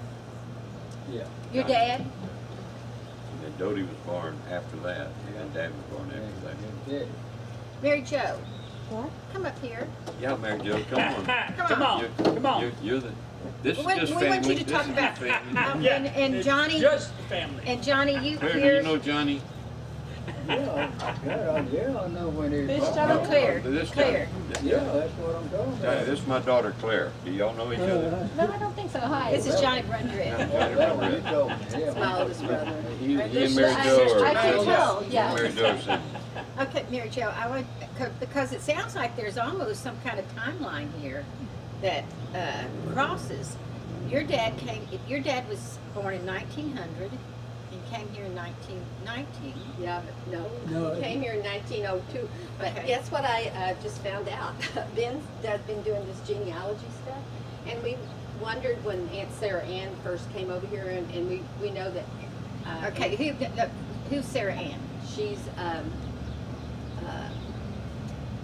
Sarah Ann, what was Sarah- her name? Brundrett, and she married William Redmond Roberts. That was George and Hannah's oldest daughter. And George and Hannah were who? My great grandparents. And where'd they come from? England. Okay. In Manchester area. They came in 18. Related to the Mercers. No, they the weren't Robertses related. were. They weren't. The Roberts were, the Brundretts are too, but not until later after they got on Okay. the island. They intermarried and stuff. Okay. But anyway, what I just found out was Jed, my grandpa Jed and Grandma Lillian. Brundrett. Brundrett moved on Mustang Island they were here on the 1880 census. So they everybody had to leave St. Joe's in 1876 because it was sold in private. And so that's the year I've determined they've left, because a bunch of my family history shows that family members of my great aunts and uncles have left St. Well, Joe's about that time. when the Federal Army took over for like 64 to 65, people left St. Joe and Mustang Island. But in 1876 though, there were still a lot. There were Papa Yeah, said yeah, there they were 30 came houses back. over there. Yeah, they came back. And our relatives are part of the families that were still over in St. Joe's. And in Because the Mercers 1876 were they here had in 1855. right. Because, I've read the Mercer logs, and then I have a copy of it. Yeah, I know the Mercers were here in the 1850s, and our family was over in St. Joe's in 1840s. Yeah. But in 1876 they all had to move off. And So they came to. anyway, so Aunt Sarah Ann and her husband William Redmond Roberts was a war pilot with the Mercers. And I don't know if they moved here before the 1876, but I think that's when they must have moved over here. And they had children on Mustang Island and stuff. And then my great grandmother and grandfather moved over here also before 1880. So, but somehow they must have moved over to Lamar, because they had my grandfather Jed's two brothers lived over in Lamar. They had a ranch over there. One of his brothers, at least John or George, might have lived there too.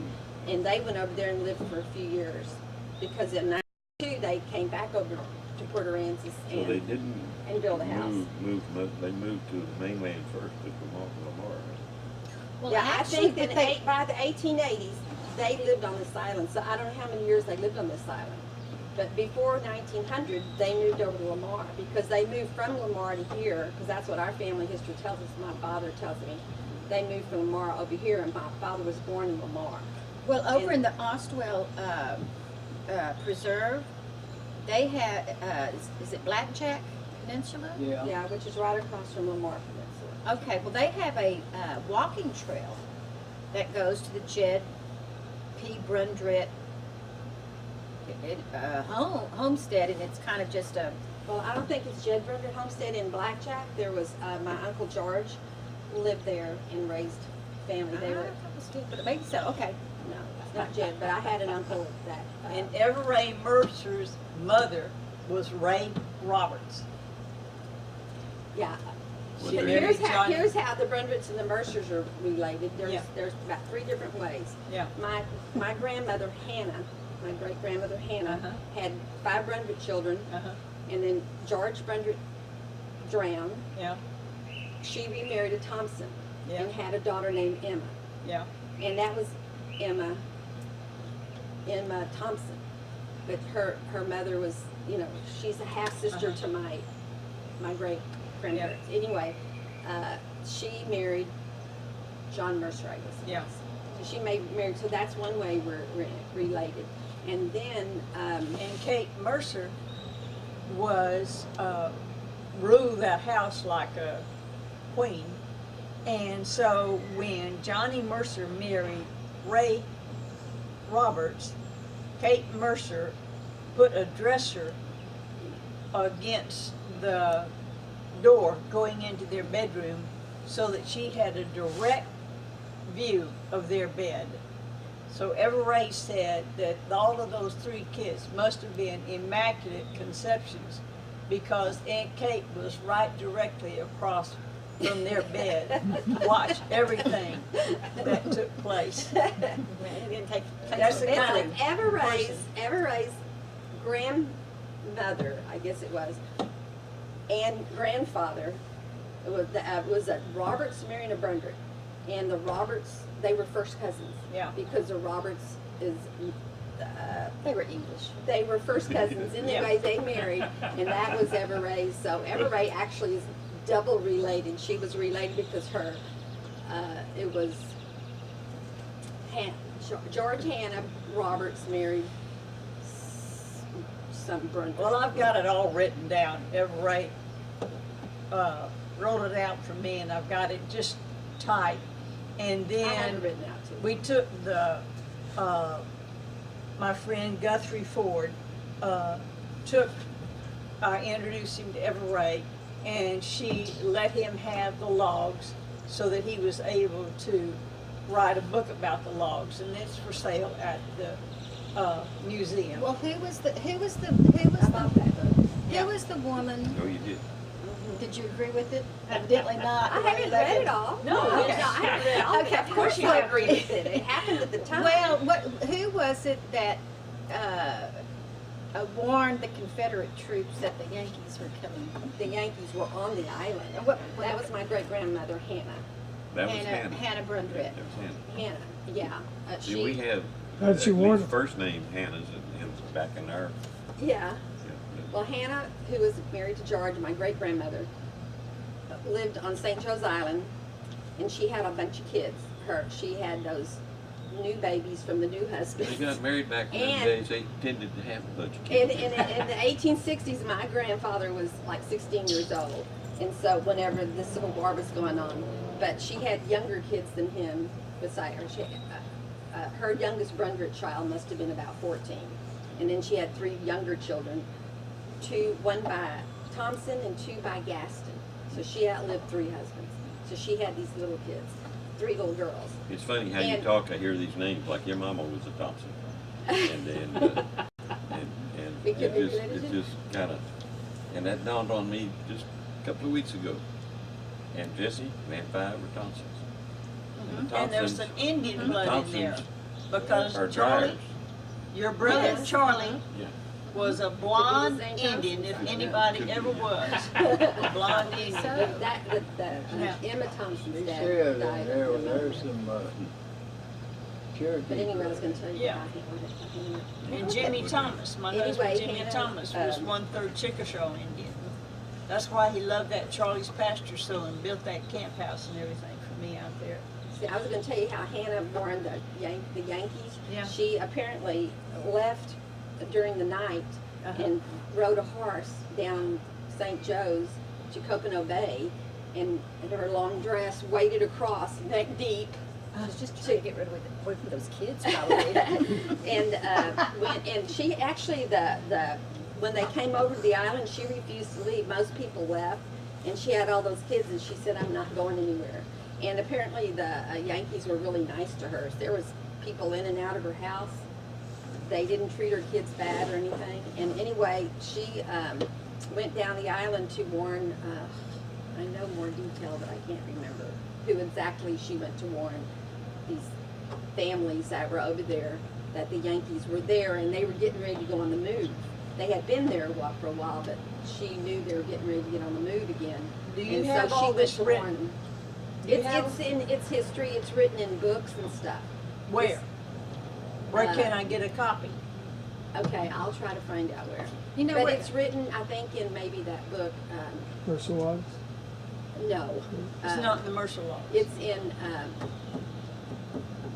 not Hurricane Junction? Could be in Hurricane Junction, but I don't know if it's in that. But Oh, no, that's well- written down though. That's Well, in the Hurricane book. Junction was written by a friend of ours, Father Cyril Keeney, who lived with my mom and dad while he was writing that book, and is dedicated to my mom and dad. By the way, when I'm on it, this church was built by Bishop Lavina, and he built it out of his own money because his family were builders. That's why this church has telephone poles all the way up the sides, and why inside the church is a trap door to let the water up or out. Lets the so it can water also- in, so it doesn't The float water off. in so it could go out the windows without knocking that Yeah, out. yeah, the Angler courts cabins are like that. That like They have a that. trap door in the closet. Yeah. So when the water rises, it pushes up that trap door and it doesn't push them off the blocks. Right. Float them, it doesn't float them Yeah. off. Well, I They know have that that- Dad told a story about Houses. in Those 42 big houses. hurricane. He Oh, was yeah. working really for the big ice houses. plant and couldn't leave the island. Mama and Marcy and I went to Viva. the mainland. And anyway, and one of the things they did while they were all sitting there in the house, the water started getting up. They got the auger and started drilling Oh, holes in the drilling floor. holes. And to drill holes so that the water could come up into the house without floating it off though.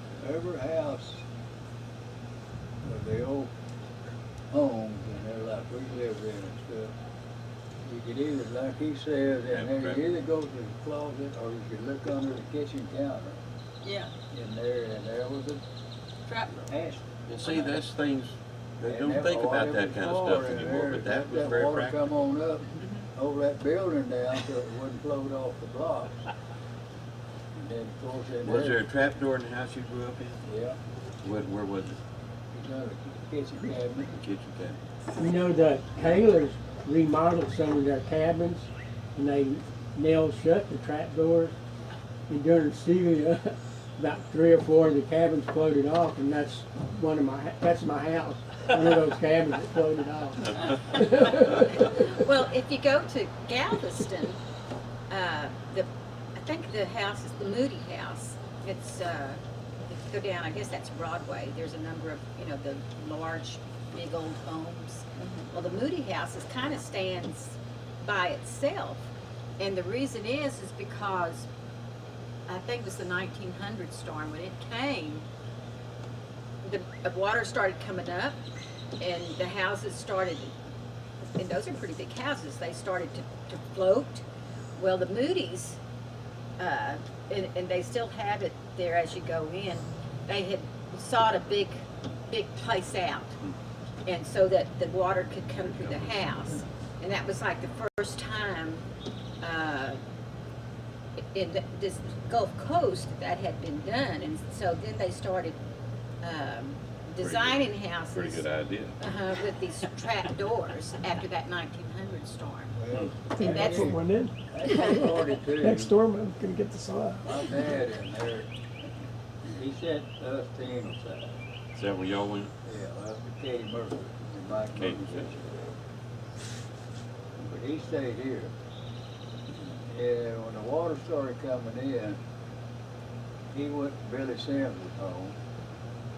And then there was a whole bunch of others showed up in there, men that stayed, their wives Yeah. and kids were gone, over either ran at Ingleside or whatever.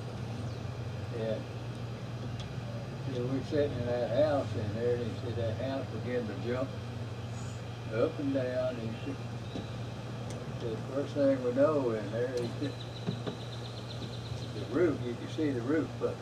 And he said, we decided that here the hell the roof is going to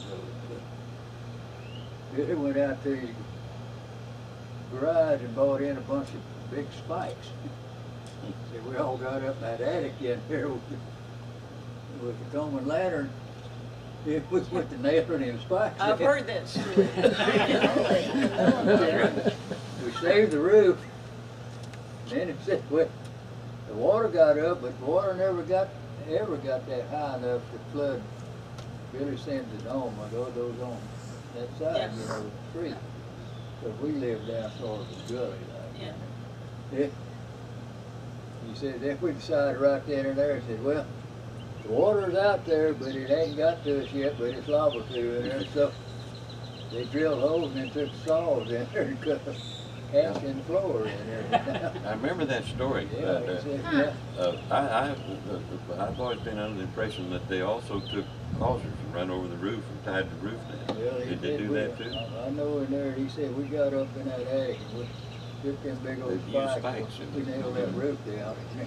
And we stayed here during, my sons and I stayed with Mom and Dad in their house in Gin Station during Hurricane Celia. And my kids laugh because your dad, during the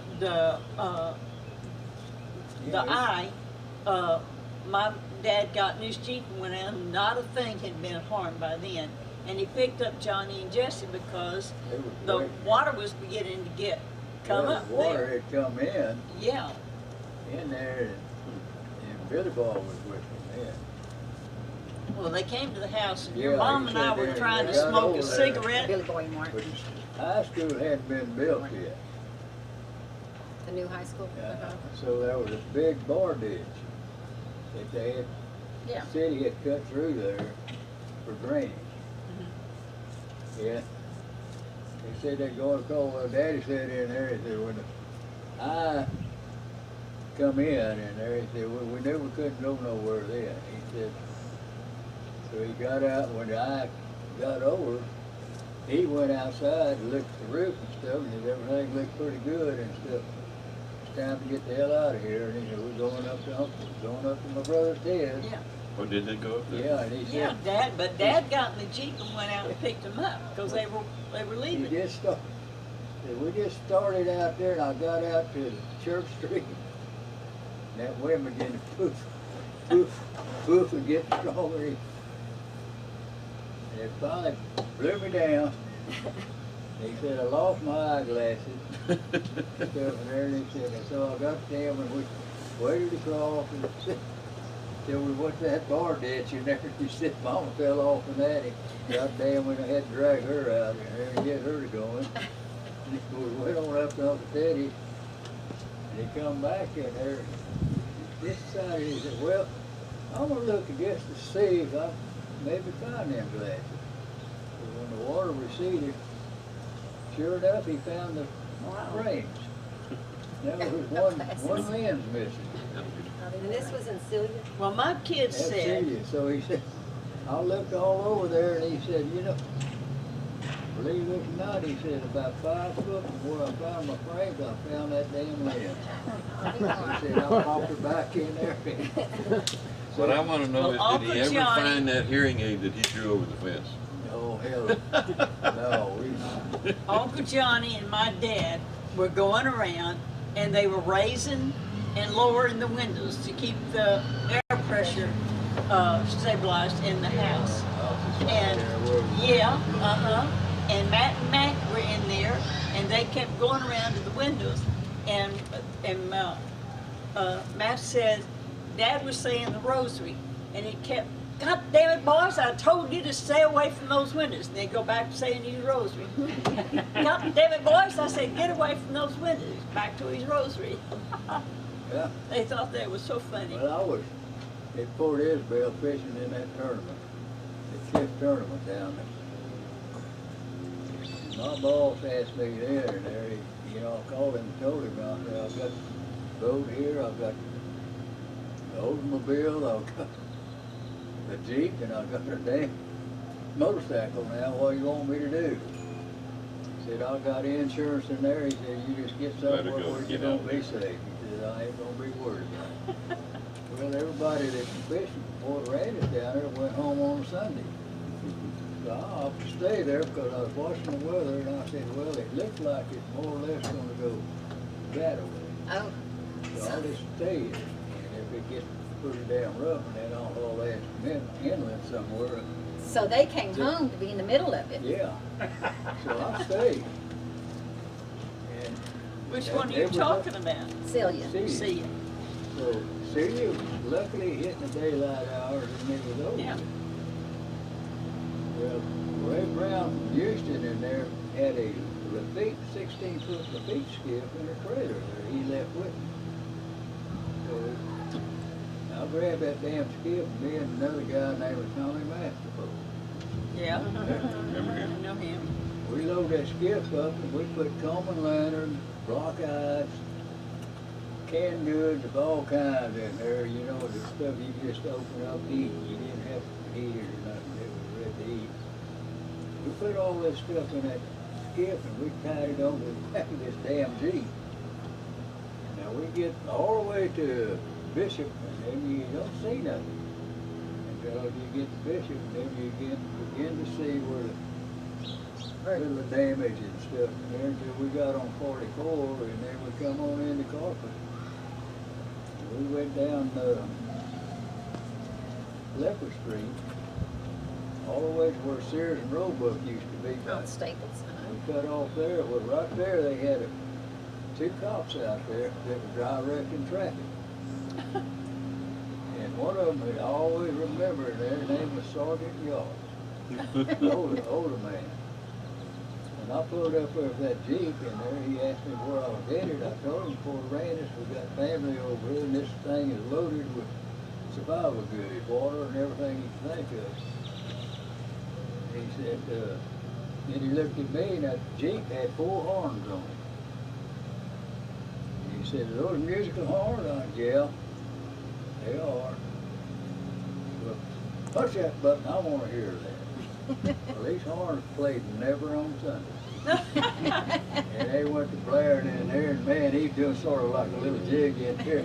This younger cop in there, he was swelling up like a damn pregnant toad in there. You could see the steam coming off of it. And he got through here and said, "Hey," he wrote me a ticket. Or a pass in there. He said, "This will get you up on that road, that expressway.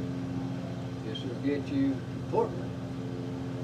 I can't do nothing about it after that point on. So I didn't have no problem going to Portland. I pulled into Randy's Pass in there. I immediately walked right into old Turnbull's office. And he was at that desk and he seen me come in there and he called me a little old SOB. He got out in there, "What do you want?" I'll get back to Fort Randy. I wrote it in here and get. So I get over here to the ferry landing. That's before they built that brick building place in there. It's split off the beach. I pulled up there off that skip, and cars began to pile up because they had taken the highway department and cleared that road up, you know, passable.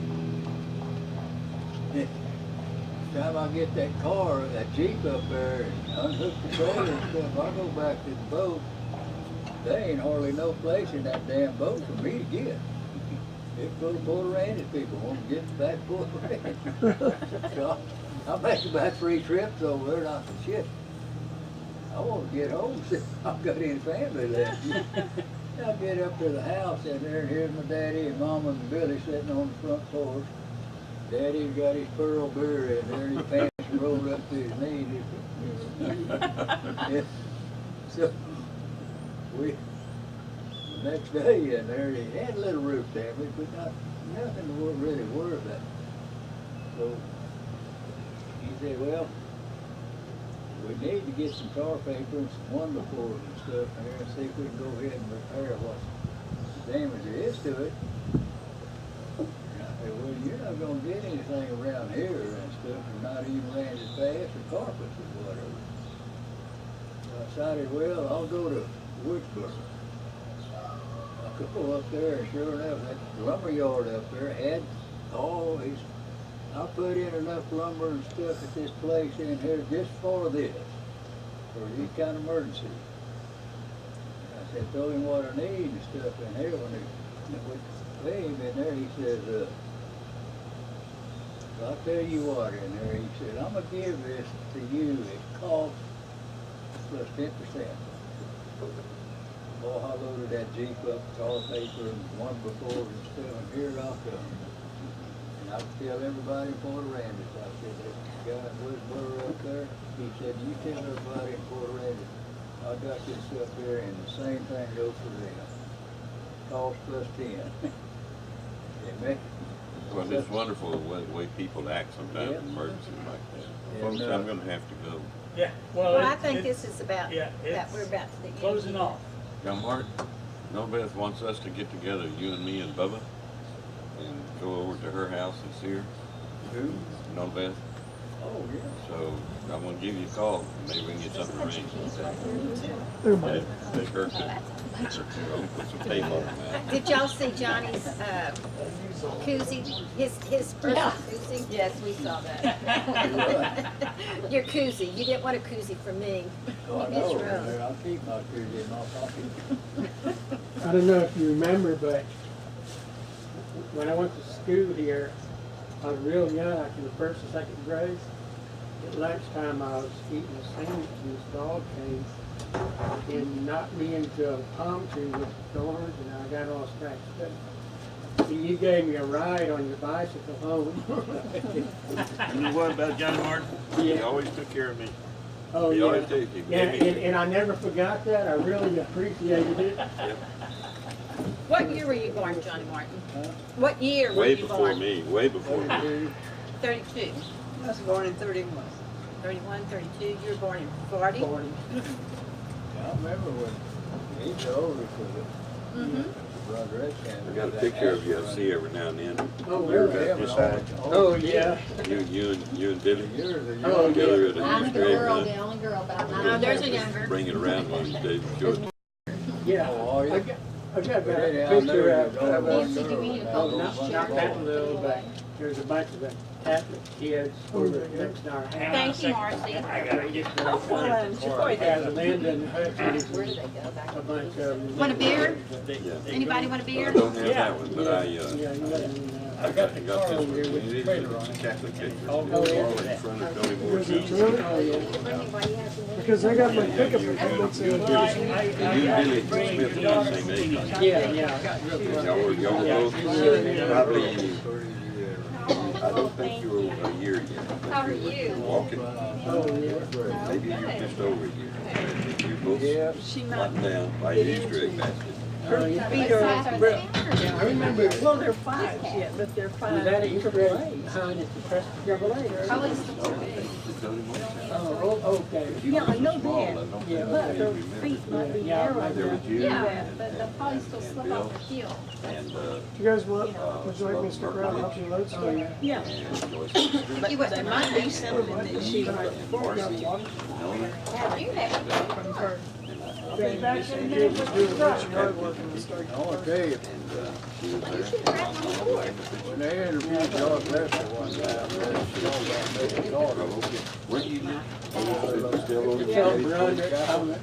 I live a little on this side of where my parents' house is on the corner. You know, like that was all that was allowed up there. This corner was a nomination for a woman.